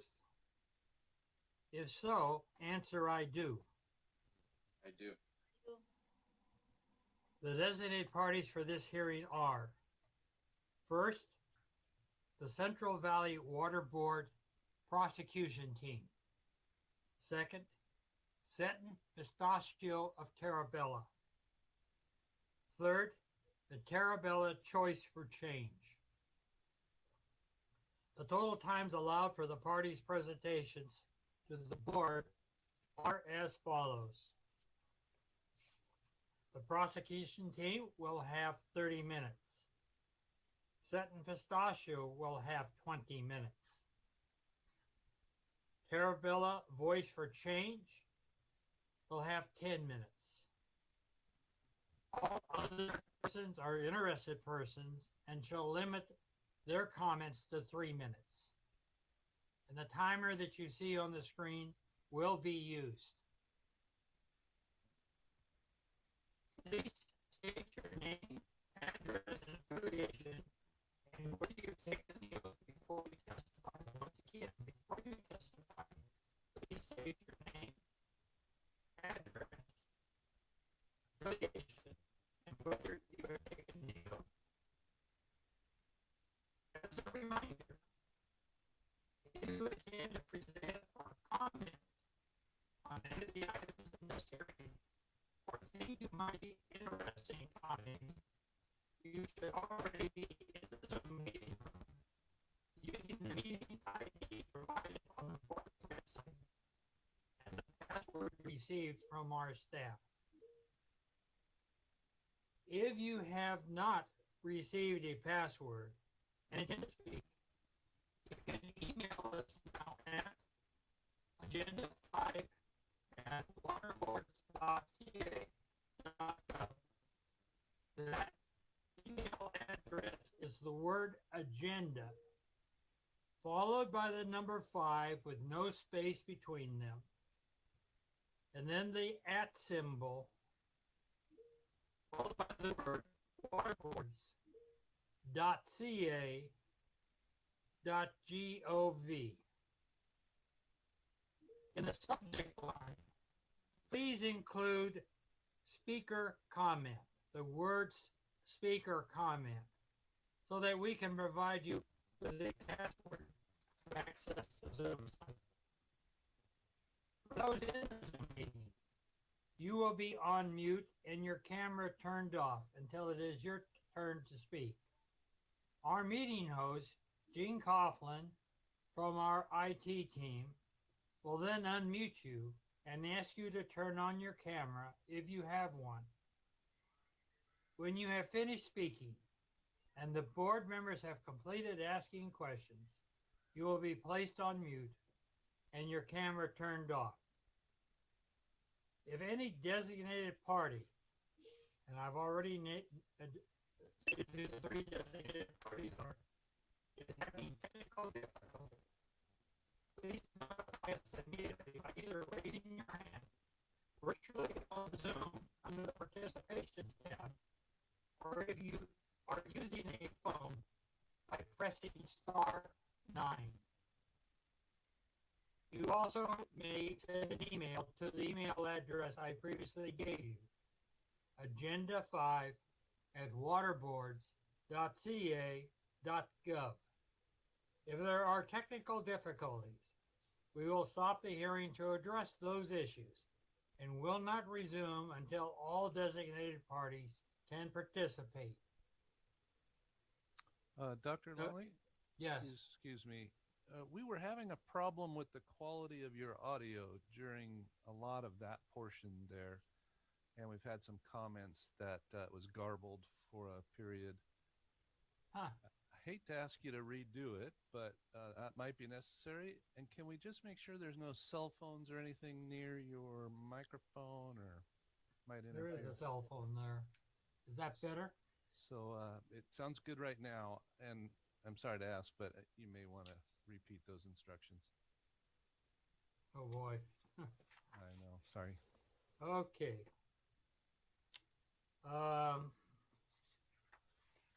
Sorry for the delay.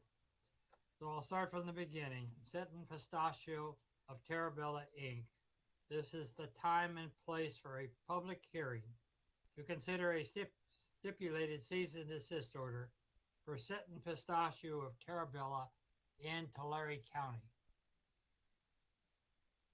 Just before I go any farther, this here tells me on my screen, low system resources may affect your audio quality. Try closing some applications. I don't have a lot of applications on, to be honest with you. You sound good now, actually. I think moving the cell phone probably helped. Okay. This hearing is being interpreted into Spanish. This time, please click on interpretation on the bottom of the Zoom screen, as Carlos previously stated, and select the appropriate language that you wish to hear during the hearing. Interpretation services will be ongoing throughout the hearing. So while presenting, please speak slowly and clearly to ensure interpretation is as accurate as possible. We thank you for your patience. This hearing will be conducted in accordance with the meeting procedures published with the meeting agenda and the advisory team's August 4 ruling issued to the parties. At this time, evidence should be introduced on whether the proposed action should be taken. I'm going to ask this once again. All persons expecting to testify, please raise your right hand and take the following oath. Do you swear the testimony you're about to give is the truth? If so, answer I do. Designated parties for this hearing are Central Valley Water Board Prosecution Team. Second, Seton Pistachio of Terabella. And third, Terabella Voice for Change. Total times allowed for the parties' presentations to the board are as follows, as you see on your screen. Prosecution team, 20 minutes. Seton Pistachio, 20 minutes. Terabella Voice for Change, 10 minutes. All other persons are interested persons and shall limit their comments to 3 minutes, and a timer will be used, the timer you see on your screen. Before testifying, please state your name, address, affiliation, and whether you've taken the oath. As a reminder, intend to present or comment on any of the items in this hearing, or think you might be interested in commenting, you should already be in the Zoom meeting room using the meeting ID provided on the board's website and the password you received from our staff. If you have not received a password and intend to speak, you can email us now at the email address I gave earlier in the evening, agenda5@waterboards.ca.gov. That email address is the word agenda, followed by the number 5, with no space between agenda and 5. Then the @ sign, then the word waterboards.ca.gov. In the subject line of your email, please include the 2 words speaker comment. And do this so that we can provide you with a password to access the Zoom site. For those in the Zoom meeting, you will be on mute and your camera turned off until it is your turn to speak. Our meeting host, Gene Coughlin from our IT team, will then unmute you and ask you to turn on your camera if you have one. When you have finished speaking and the board members have completed asking questions, you will be placed on mute and your camera turned off. If any designated party is having technical difficulties, please notify us immediately by either raising your hand virtually on the Zoom under the Participants tab, or if you're using a phone, by pressing *9. You may also send an email to the email address I gave a moment ago, agenda5@waterboards.ca.gov. If there are technical difficulties, we will stop the hearing to address those issues and will not resume until the designated parties can participate. How was that, Gene, for hearing? That was perfect. No issues. Thank you. Good, thank you. Does Regional Board Advisory Team Council have any legal issues to discuss at this time? Hi, Chair Longley and members of the board. Bailey Toftu-Pui with the Office of Chief Counsel, and I'm serving as the advisory counsel for this item. I just want to briefly mention a few pre-hearing items. When this item was initially contested, the discharger did file objections to the hearing procedure, and the advisory team, in consultation with the board chair, issued rulings on those objections in late July. Since that time, the prosecution team and the discharger come to an agreement on the stipulated CDO, which is before the board today. So those objections in prior procedure are no longer at issue. And as you mentioned previously, the advisory team issued a second ruling in early August on the hearing structure given this now stipulated CDO. And both those rulings are in the board's materials. I don't have anything else at this time, Dr. Longley. Thank you very much. Are there any procedural issues that the designated parties would like to raise? We'll hear first from the prosecution team. Do you have any procedural issues to raise at this time?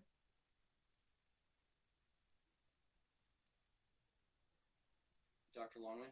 Yes. Gene will have to, I believe, unmute prosecution team. Okay, great. Yes, Mr. Rogers. Hi, Dr. Longley, Assistant Executive Officer. I do not believe we have any issues at this time. Thank you. Thank you very much. Does Seton Pistachio have any procedural issues at this time?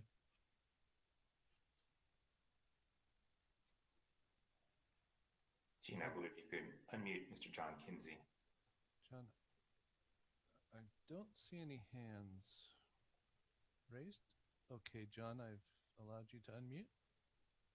Yes, on behalf of Seton, we have no issues at this time. Thank you very much, and I apologize for, I guess I can't apologize for COVID, but certainly it has created an issue that makes this pretty clumsy, but we appreciate your participation. Thank you. You're very welcome. Does Terabella Voice of Change have any procedural issues to raise? Gene, if you could unmute Mariah Thompson.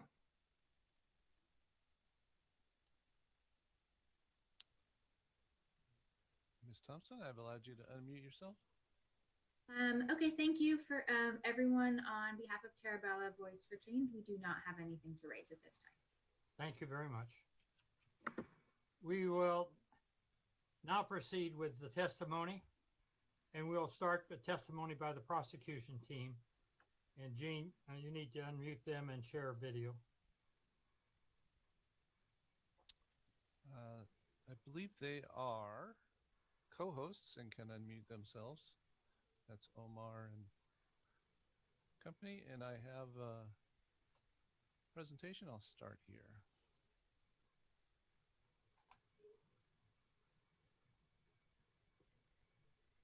Omar, are you here? Yes, I'm here. Can you hear me? I hear you fine. Thank you. I'll share this presentation.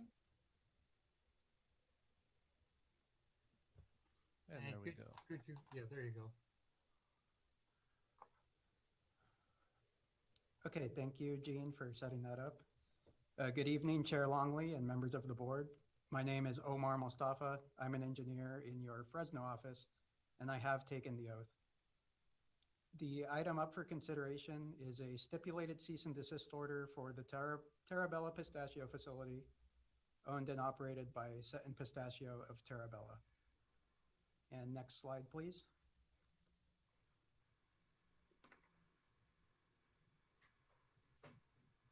Again, as Chair Longley mentioned, there are 3 designated parties for this item. The prosecution team, Seton Pistachio, and Terabella Voice for Change, a community group made up of Terabella residents. Terabella Voice for Change is not a party to the stipulation agreement. However, their representatives were actively consulted by the prosecution team during the negotiation process. And it is the prosecution team's understanding that all designated parties in this matter support adoption of the stipulated cease and desist order. The prosecution team has prepared a short presentation to provide to the board with background information for the facility and a description of the proposed cease and desist order. And if the board members are interested in hearing the presentation, I will proceed with that.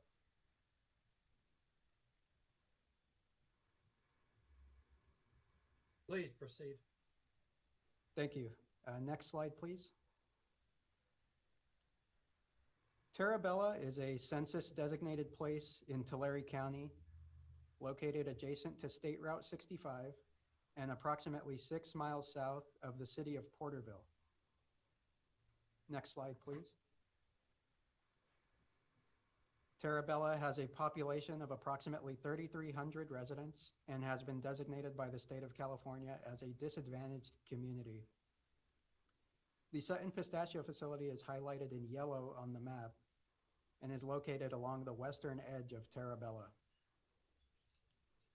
Wastewater discharged from the facility consists of pistachio processing wastewater, citrus wash water from a citrus packing house adjacent to the pistachio facility, stormwater from the pistachio and citrus facility sites, and stormwater from the community of Terabella.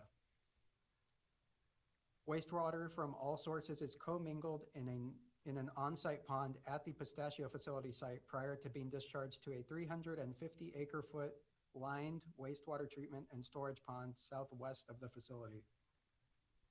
The 350 acre-foot pond is highlighted in blue on the map.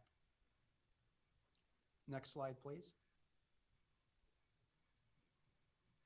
The majority of Sutton's wastewater is generated during the pistachio processing season, which typically occurs between August and October of each year. During 2019, Sutton discharged approximately 60 million gallons of wastewater into the 350 acre-foot pond. Pistachio processing wastewater is typically high in biochemical oxygen demand, or BOD, and the BOD of Sutton's pistachio wastewater in 2019, prior to any treatment or commingling, was reported as 10,000 milligrams per liter. The average BOD for wastewater stored in the pond during 2019 was approximately 4,800 milligrams per liter, and the maximum BOD reported for wastewater in the pond during 2019 was 7,700 milligrams per liter. Unless properly addressed, storing high BOD wastewater in a pond is likely to result in anaerobic conditions and objectionable odors. Next slide, please. In June of 2019, board staff was informed by San Joaquin Valley Air Pollution Control District staff of odor complaints submitted by Terabella residents due to odors originating from Sutton's 350 acre-foot pond. Board staff also received an odor complaint via the Cali, PA Environmental Complaint System in June of 2019. Board staff and Air District staff continued to receive complaints from Terabella residents into 2020. In response to the odor complaints, board staff conducted multiple inspections of the facility and took progressive enforcement action against Sutton for violations of odor provisions in their existing waste discharge requirements. A tentative cease and desist order was circulated for public comment on July 16th of 2020. Next slide, please. Just prior to circulation of the tentative cease and desist order, Sutton representatives approached the prosecution team and expressed interest in developing an uncontested, stipulated cease and desist order. The prosecution team worked with Sutton to negotiate the terms of the stipulated cease and desist order, and a stipulation agreement was executed on July 30th of 2020. Only minor changes were made to the stipulated order, and it is very similar to the tentative order that was previously circulated by the prosecution team. The stipulated cease and desist order requires that the following actions be taken by Sutton. They are to immediately cease and desist the generation of objectionable odors that violate its waste discharge requirements. They are required to immediately cease and desist and otherwise abate all nuisance conditions arising from discharges to the 350 acre-foot pond and any other wastewater impoundments at the facility. Next slide, please. They are to submit a pond compliance plan by August 21st, a pond improvement report by November 20th, a technical report certifying that improvements proposed in the pond improvement report have been completed. And finally, they are to submit an operations and maintenance plan for the facility's wastewater and stormwater systems. And this plan is due by November 20th. Next slide, please. In the event that Seton were to fail to comply with the requirements of the cease and desist order, the executive officer has the discretion to direct that all further wastewater discharges to the 350 acre-foot pond be curtailed within 15 days. Next slide, please. Seton will be responsible for complying with the requirements of the stipulated cease and desist order and with the requirements of the waste discharge requirements. Failure to comply may result in further enforcement action, including civil liability. Next slide, please.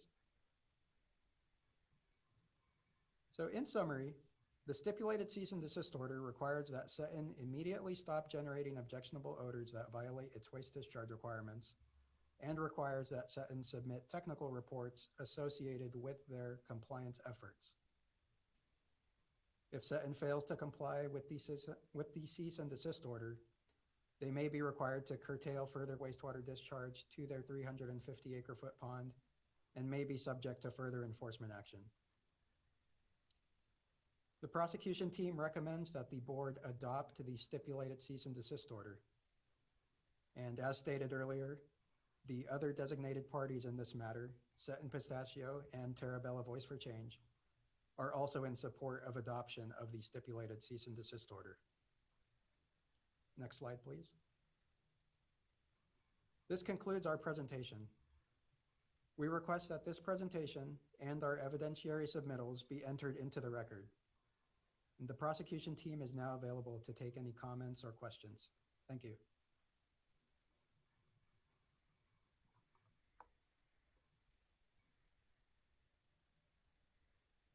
Do board members have any questions or comments at this time?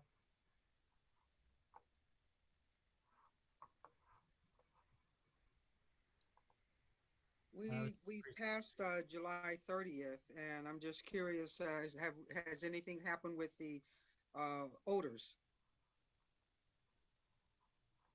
Yes, our last complaint that we received was July 29th, and April 29th of this year was the last odor complaint we received from a resident, and the Air District actually received a complaint in June of 2020.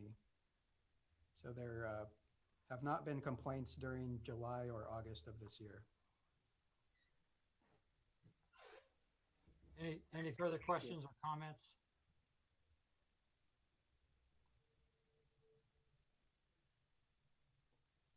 Hearing none, we'll then move on to testimony by Seton Pistachio.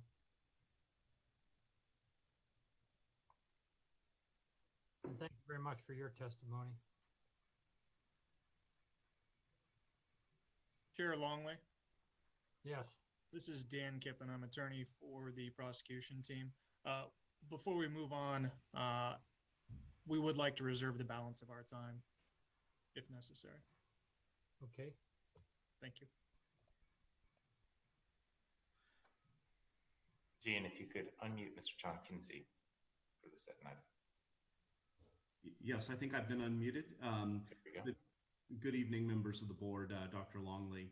My name is John Kinsey from Winger Jones Helsley. I'm counsel for Seton Pistachio of Terabella, and we'll endeavor to make our presentation short, hopefully less than 5 minutes or so.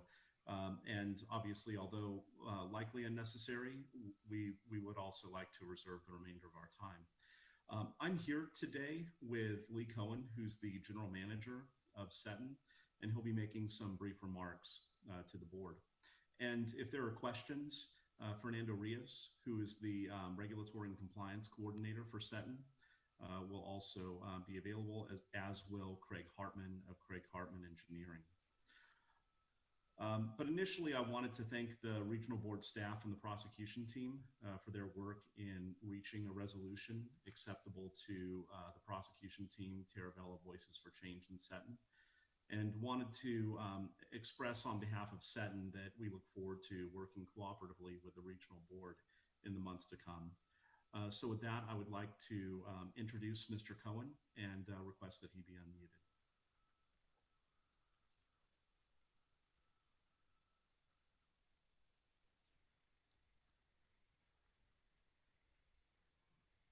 I apologize. I'm looking for the name. Oh, Satin Pistachio Terabella.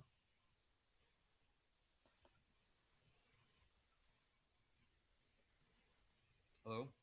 Oh, yes. Go ahead and state your name and whether you've taken the oath. Yes, thank you. Yes, I've taken the oath. My name is Lee Cohen. I'm the general manager of Satin Pistachio. I'd like to thank you for this opportunity to testify today. Very important matter to us. Satin Pistachio is a family-owned company. It's been owned by the same family for more than 30 years. Satin Pistachio is the largest employer in Terabella. We employ around 20% of the workforce. And also, 20% of our workforce has been with the company for more than 10 years. We're kind of a long-term focused company. We have several families that have multiple generations of employees that working with us. And we have a number of employees, almost a half dozen, that have been with us for more than 30 years. So we're a long-term company. We build deep roots. And I believe that we have a very strong relationship with the community of Terabella, and we always have.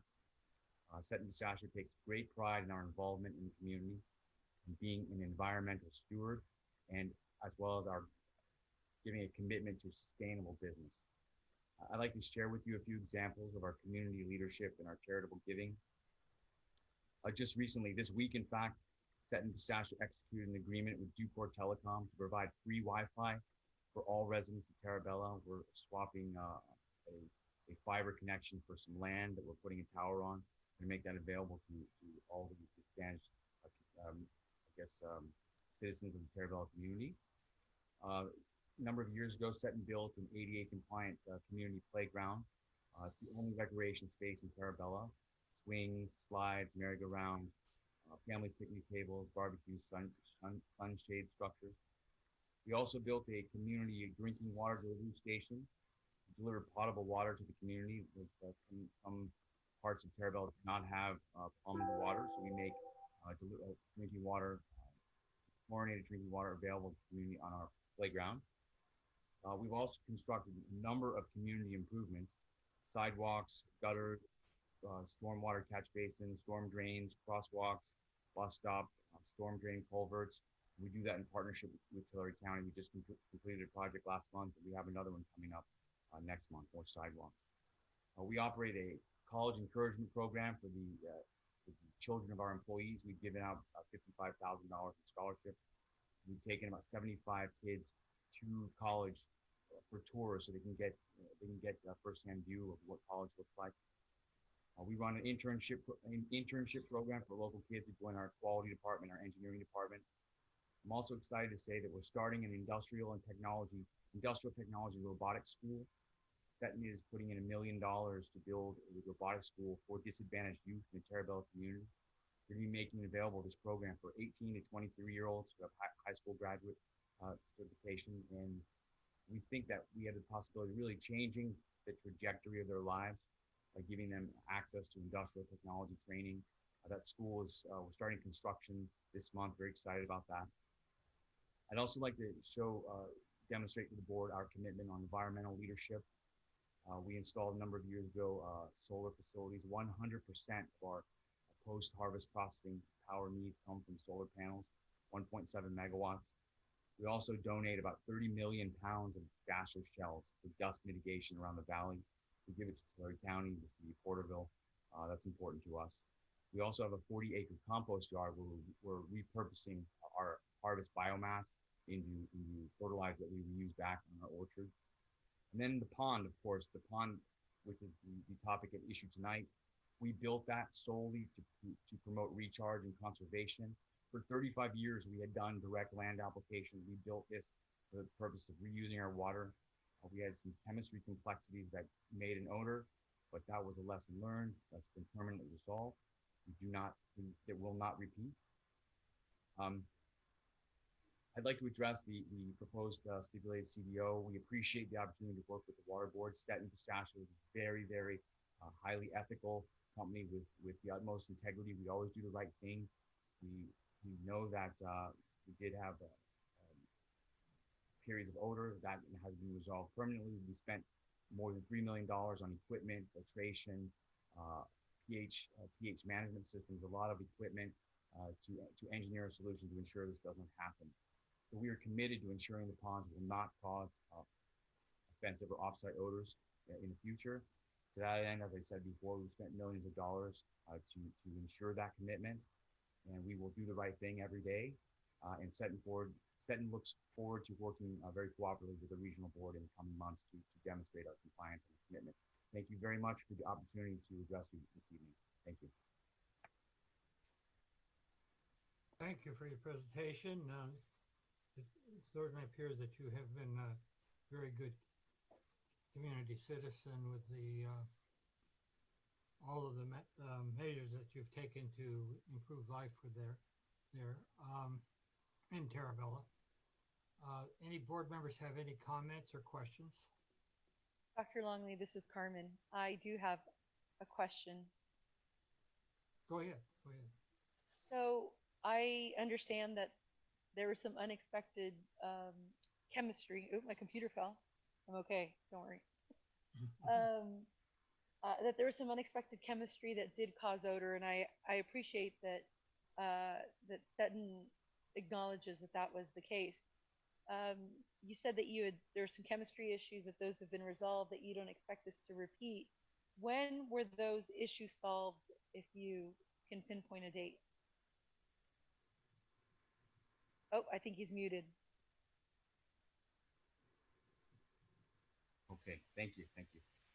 So literally the day that we got the first complaint, which was kind of, I think, the summer of 2019, we immediately started working on engineering solutions. So the problem is that we originally built the reservoir as a storage reservoir. So at the time, we didn't build any discharge systems. We just built it for storage. But what we learned, and because we were the first one in the industry to build a storage reservoir for pistachio wastewater, what we learned is that that's problematic. You really have to buffer the water. You have to deal with the pH. We kind of were late to the party on that, and then the chemistry got out of control. But really, the main factor was the huge rains in 2018 that really changed the pH of the pond, and we killed all of the aerobic bacteria, and it just became an anaerobic, cocktail. And we really struggled to get it under control, and we spent, any amount of money. We had engineers. We were really struggling, and just, it's a large body of water, as you can imagine, 350 acre feet. It's just hard to reverse the chemistry of that. And honestly speaking, it just took us 6 to 9 months. So while we were building the pipelines, installing the filtration, installing the inline pH management system, we built miles and miles of pipeline to connect all of our increased LAA. We had to get electrical panels in the field, which was delays from so-called Edison. So the truth is that the 6 to 9 months that it took us to solve the problem was really us building infrastructure. And yes, we sustained complaints and odor during that period. But once we got the infrastructure in place, we immediately drained the pond and we took control of it.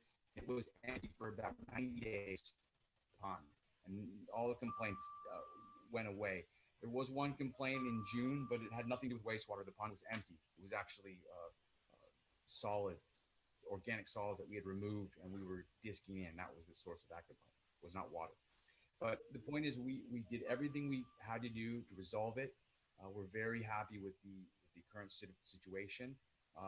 We can get into the technicals, but we've increased the filtration surface area of the filtration equipment by thousands of percent. We have a pH management system. We're doing 90+% water buffering. So we're going to have 100 acre feet to every 7 acre feet of wastewater, and that ratio is going to be maintained. Plus, we have about several 100% more acreage in the LAA. So we think between all these factors, between the engineering council, the equipment we put in, the plans, the protocols for testing, monitoring, evaluating and controlling the pH. I think we really have an excellent plan, and we do not anticipate any problems ever again. And I appreciate that information. I heard, that had been resolved. I wanted to know when the date in the pistachio, in Stetton Pistachio's mind, that was resolved, and trying to figure out if there'd been any complaints since then. You answered both of those questions, so thank you. Thank you very much. Any further questions by members of the board?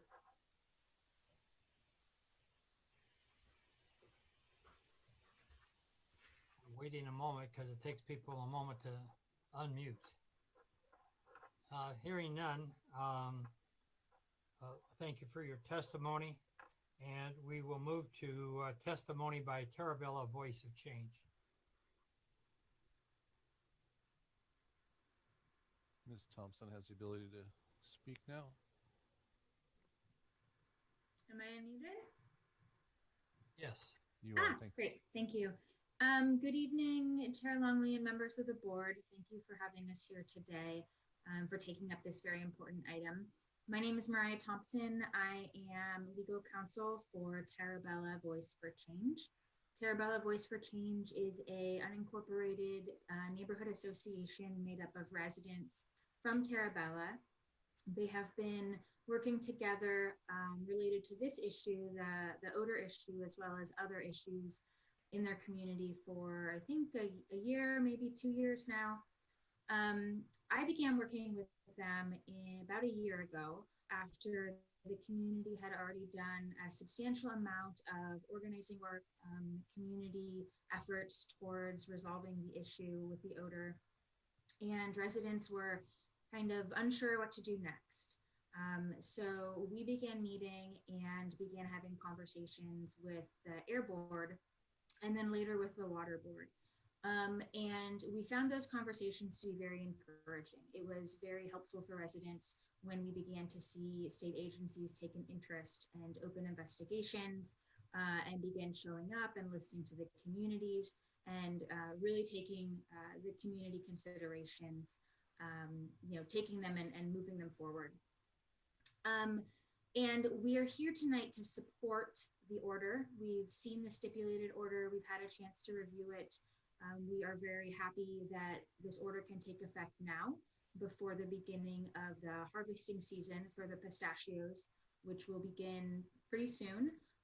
And so we are glad that that opportunity is going to be there for those extra protections.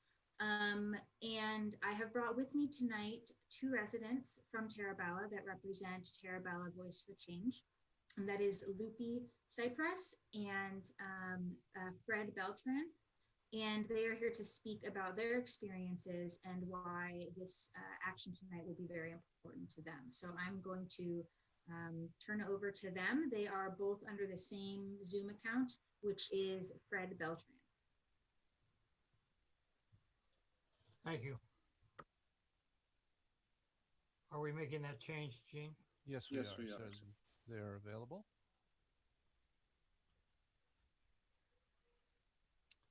Fred, you're free to present.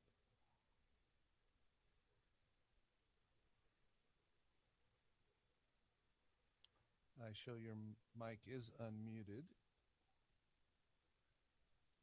Good afternoon. Thank you everyone for allowing us to give us the opportunity to speak.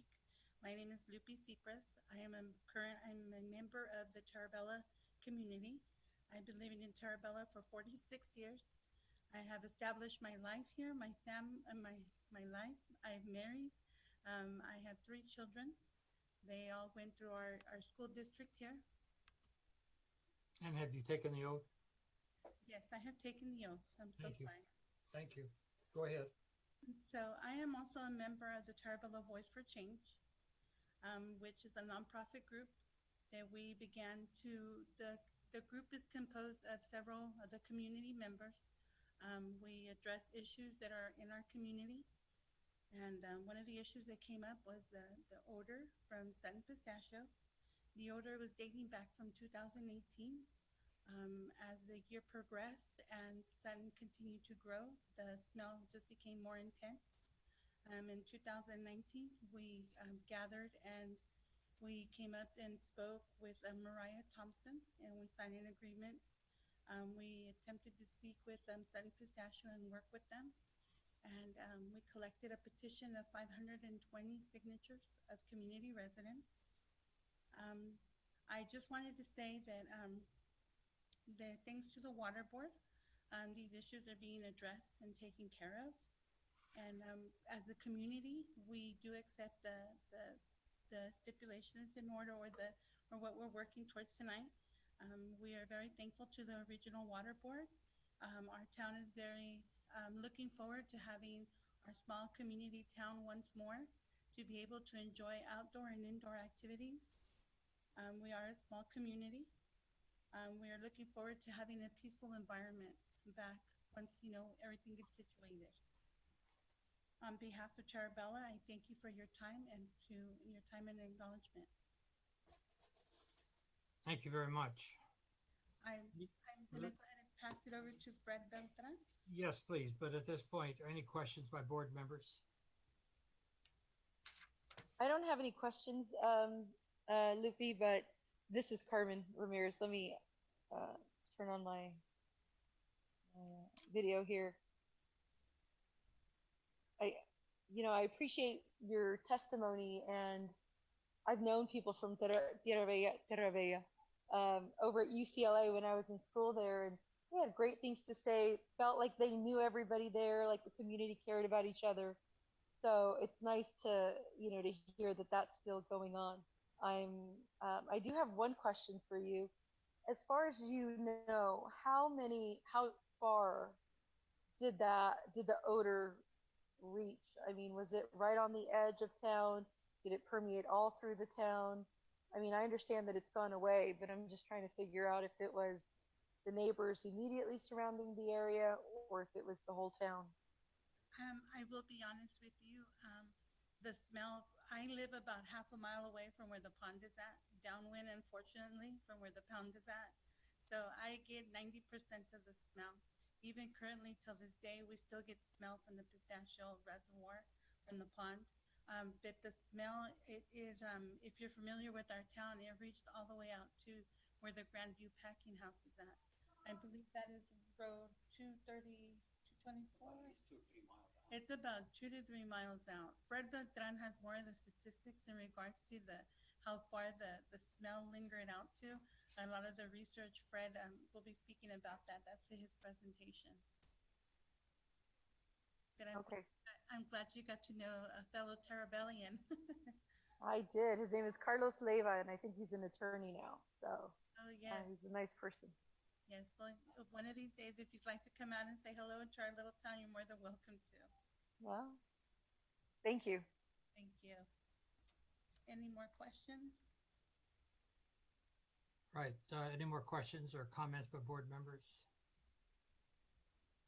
Hearing none, thank you very much for your testimony. We'll go on to the gentleman who's representing your group also. Hello, my name is Fred Beltran. I have taken the oath. I've lived out here in Tierra Bella for 23 years. I live about 2 miles from the facility, and during when the wind direction's just right, and during the time that the smell was the worst, and I was getting it all the way out there. So yeah, it's very common that we would have gotten it 2 or 3 miles out. I'm on the school board here in Tierra Bella, so I am concerned with what's happening here with the children and the teachers, the community. I'm retired from the city of Porterville after 32 years, and I worked in the engineering and field services department, so I'm very familiar with a lot of these issues that are going on. I appreciate what Sutton was presenting as to what they have done to the community, but taking into consideration that any company that's expanded as much as they have to address environmental issues. They need to leave a footprint of what, that really they shouldn't, the proper footprint for the future. So even though they have done some things here in the community, a lot of that goes back to things that are required of them to do. So again, I appreciate what they have done, but keep in mind as the board that a lot of this is really required by environmental issues that they have to do. And so I want to thank the board for allowing us to represent the local residents. And I also want to thank the water board staff for developing this stipulated agreement with a stipulated cease and desist order. It took us every bit of 6 months to even figure out who to complain to. We had community meetings, we had local meetings. We've invited Seton to make presentations, and they declined on most of our meetings to show up. And we even had meetings with the county staff related to this thing. And not until really the water board staff got involved with us that things started happening. So again, I want to appreciate the staff for the work they've done, and also, like I said, want to thank the water board for allowing us to represent the community. Do you have any questions? Thank you for your testimony. Do board members have any questions? We'll take a minute to let people unmute if they're. Thank you for your testimony. Certainly, you've been around the block if you worked for Public Works Department all those years. Yeah, definitely. I've been retired for 10 years now. Oh, okay. And once again, we will take your testimony into account. At this point in time, we have no cards from interested persons. Have you received any cards that are not on the Excel file, Janelle?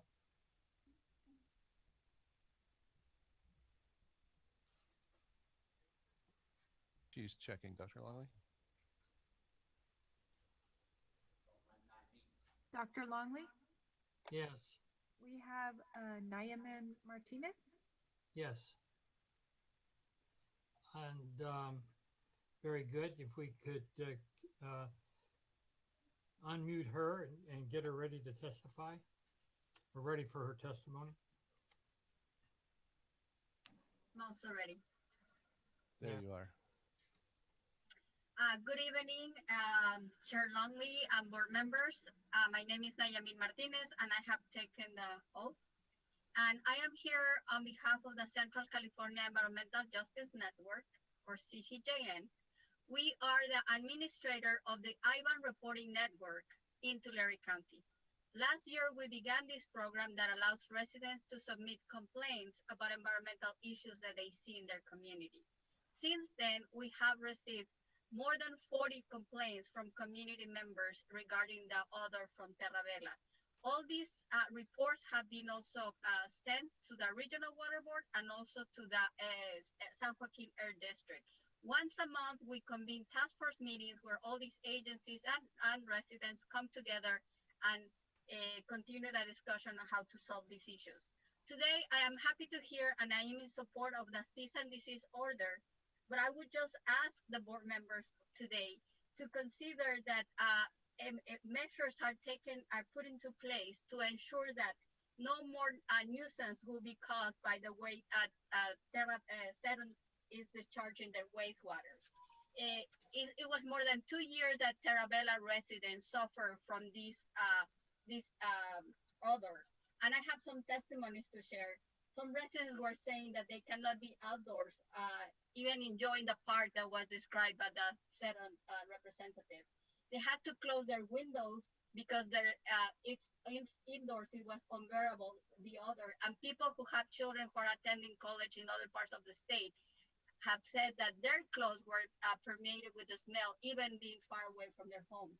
Residents have complained of constant headaches and nausea caused by the smelling, by smelling this odor. So the complaints go on and on and on, and that's why I'm just here to ensure that whatever measures are taken, that the discharge of wastewater from this company will not cause any more smell again. Thank you for your time. Thank you very much. Any questions from board members?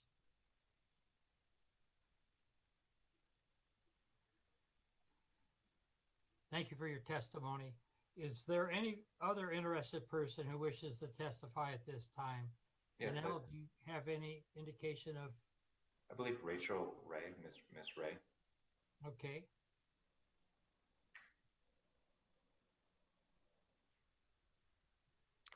Okay, Ms. Ray, you have been unmuted. Good evening, Chair Longley, members of the board. My name is Rachel Ray, and I live on North C Street in Exeter, California. I am a resident of Tulare County, and I am here as a representative for Assemblyman Devin Mathis. Assemblyman Mathis covers most of Tulare County, all of Inyo County, and parts of Kern County as the Assemblyman. And I'm going to read a portion of the letter that he sent in support of Set and Pistachio. He states, I am pleased to offer my support for the Set and Pistachio operation in Terabella. It is widely known for its generous community spirit. And he goes on to state some of the types of projects that Set and Pistachio had earlier mentioned during their presentation. He talks about the community playground for local families, the improvements constructed for the great community of Terabella, and their construction of an industrial technology and robotics school that they are planning. Additionally, Set and Pistachio has made great environmental contributions to the community that he wants to point out that they and reiterate. A large compost yard to reuse bio-waste to soil fertilizer, I apologize. Roughly 24 acres of concrete has been laid as replacement roadways to control dust and bring truck traffic on site. They've developed sustainable farming practices programs for growers in the area to help them establish best practices and to reduce or eliminate the need for soil amendments and pesticide use. They've also constructed 2 groundwater recharge basins to help reduce overdraft pumping in that basin. The Assemblyman continues, Set and Pistachio provides much needed employment opportunities in the area. 750 employees year-round and over 1,000 employees during the harvest. This wholesome company plays a vital role in Terabella and the surrounding communities. He says he is pleased to see its excellent progress towards addressing recent issues along with complying with mitigation requests. The actions of this company have further proven their commitment to going above and beyond in all aspects of their business model. He wants to say thank you again for taking his comments and support into your consideration. And Devin J. Mathis, Assembly Member 26th District. Thank you. Thank you for reading the Assemblyman's comments. Any questions for Rachel Ray? Okay, once again, thank you very much. At this point, we will move on to a closing comment by the prosecution team.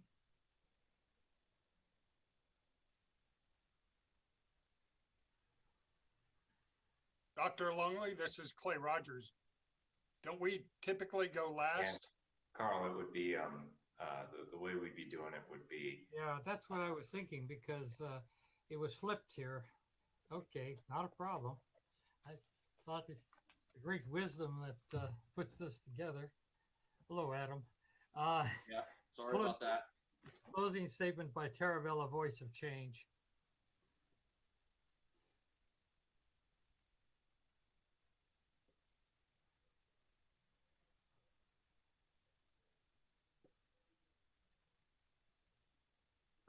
Not sure. Okay. Okay. We would just like to close by thanking the board for this opportunity to share the experiences of residents in Terabella and to thank you for kind of bringing in the type of assistance that we really can't get anywhere else. You know, residents are, they can do all that they can to organize and to speak out, but at the end of the day, the agencies that regulate industries are the ones that we need to work with us and to cooperate in order to resolve these issues that are impacting our communities. So we would just like to thank the Water Board for the effort that you have put in, the time that your staff have put in, which has been extensive, and to support the actions that you take today. Thank you. Thank you very much. Closing statement by Seton Pistachio.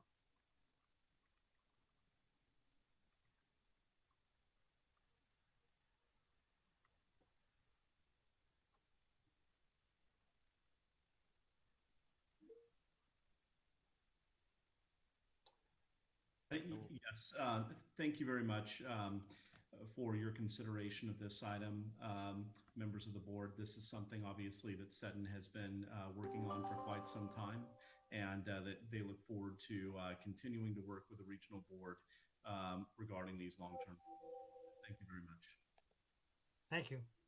I would note really quick, if you could, Seton Pistachio made a comment in the chat saying that the pond has been empty for 90 days, so that the smell isn't possible right now. I just wanted to clarify that because we're not going to be retaining the group chat necessarily. So just to want to make sure that that appears on the record. Okay. Thank you. And now we'll take closing statement by prosecution team. Thank you, Chair Longley.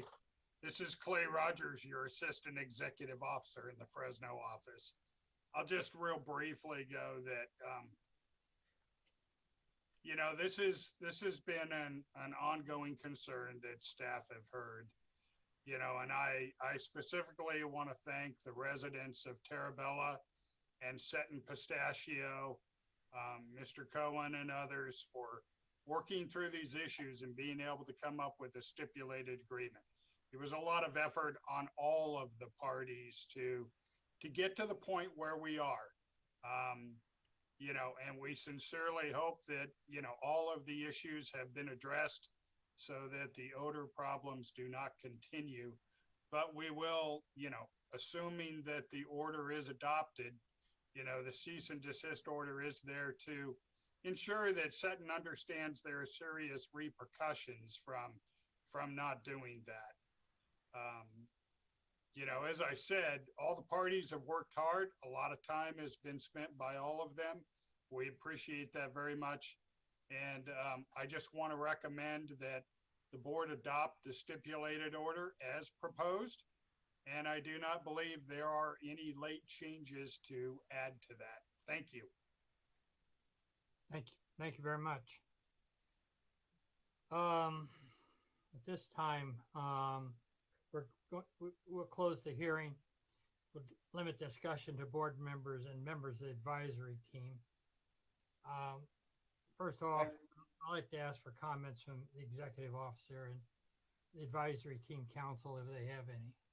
Yeah, and thank you so much, Carl. I think one question I'd pose, and it was one of the questions that we had in the email to the prosecution team and to the discharger that we wanted to get a response to. I think we've got the answer to the first question, which was provision B2 of the stipulated cease and desist order requires Seton to submit an aeration system or additional pond modifications improvement report.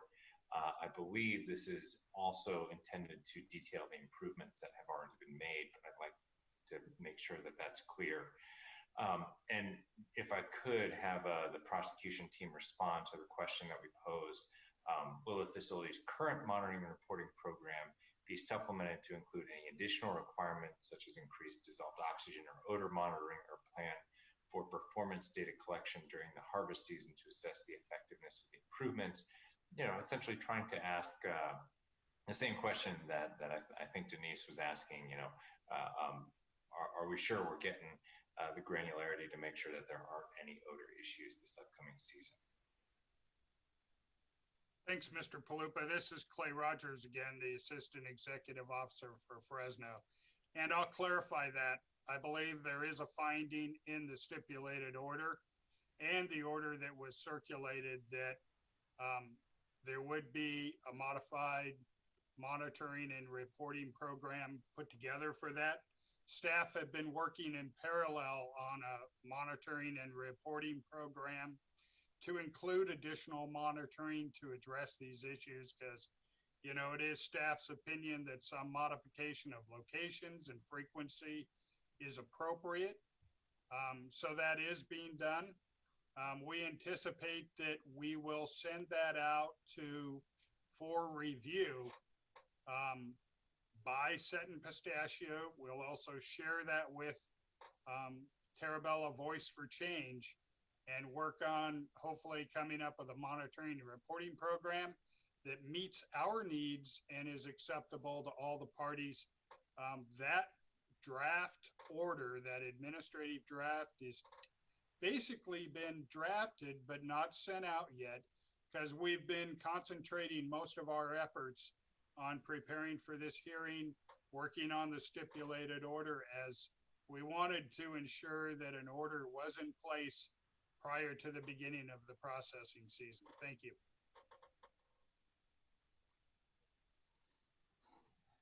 Do you have any further comments, Patrick?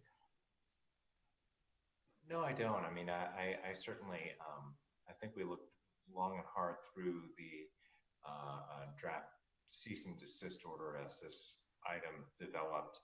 And, you know, personally, you know, kind of for the consideration of the board, my sense when dealing with many facilities, and particularly, to be honest, particularly those facilities that do try to be more proactive about environmental compliance, and I think that it was said with deep roots in the community, when you get behind on an issue, when you're starting to create a problem that has a pretty big reaction in the community, I think it's tough to swallow.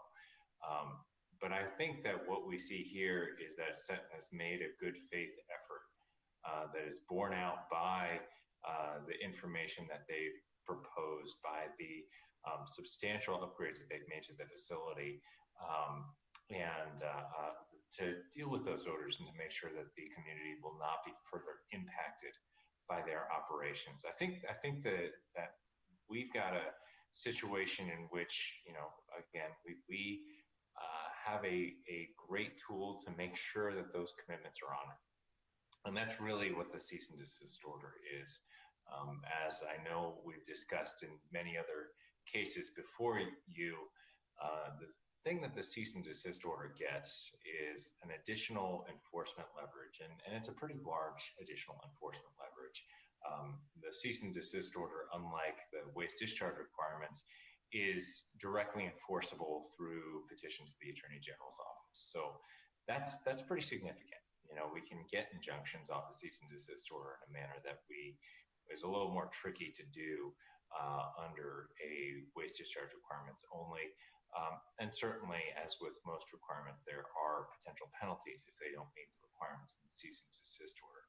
So the fact that you have a facility and you have a discharger that has stepped up to the plate when there was a problem that developed and has agreed to a stipulated cease and desist order, I think that is a very solid commitment on their behalf, and it's a commitment that's enforceable. It's one in which I think we can be assured that if problems do develop, we have the tools at our disposal to take immediate action.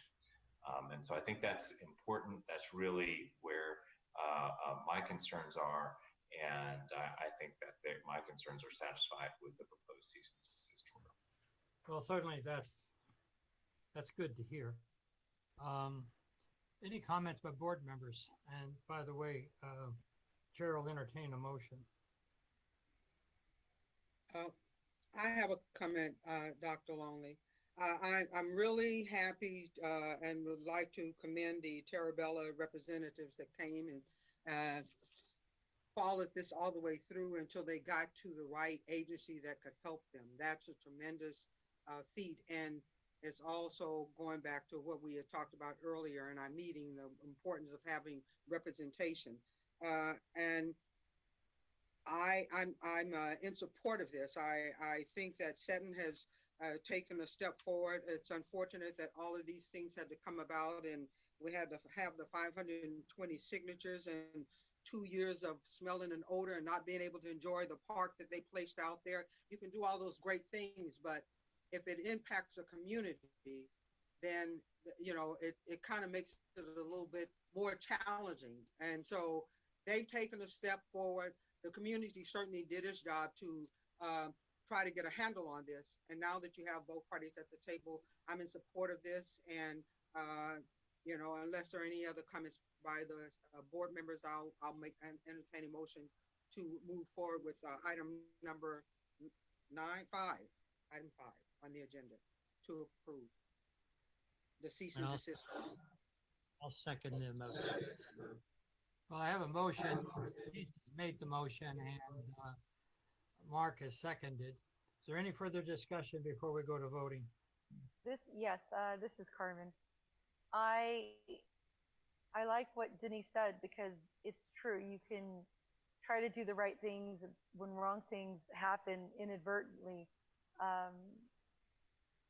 Taking steps to try to fix it is important, and it sounds like the community had to put some work into doing that.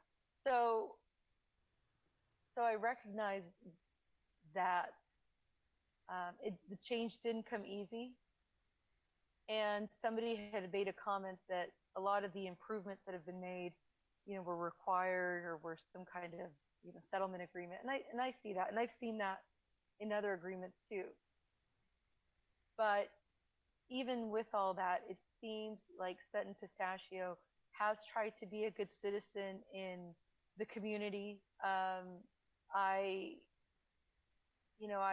recognize how hard it is sometimes, to be in business and try to do a right thing, and it doesn't go the way you expected, and it doesn't necessarily take away from the intent, but there are consequences, right, that you have to deal with. And so I appreciate that they did take action to do this. I'm glad that the neighbors feel that they've been able to reestablish their sort of neighborly relationship with this important employer in the community, and that people's clothes aren't going to smell anymore. I know what that's like. So at the end, I'm really glad to have heard from the community, to have heard from Mr. Beltran and Ms. Lupe, and that they put the time into it. And certainly from Sutton Pistachio, I can tell that they're a good citizen, and I think that'll continue through decades to come. So I intend to support this motion as well. And I will also. I grew up in Porterville longer ago than I care to admit, but I had friends in Terabella. My best friend family operated a olive plant in Terabella, but the olive plant went the way of olive plants. There was also a big logging facility there. They made timber and so forth, and that's a venture that over the years hasn't been that successful. They have sitting there with the amount of employment that they have is very important for Tulare County, which is one of the most economically impacted counties in California. So I think that I'm glad to see Sutton stepping up to the plate. I'm glad that they agreed to the cease and desist order. I expect not to see them back in front of the board unless they're come back to tell us success stories. And with that, I'll ask the executive officer to call the roll. Right. Board Member Bradford. Yes. Board Member Brar. Yes. Board Member Kadari. Yes. Vice Chair Ramirez. Yes. Chair Longley. Yes. Motion carries 5-0. And we thank all of you. I saw a hand come up from Ms. Martin at a point, but at that point in time, the hearing had been closed. Ms. Martin, was there something that you wanted to add regarding that the motion has already been adopted? And Dr. Longley, this is Carmen. On Zoom, there's options to do like a clapping hand emoji and a thumbs up emoji.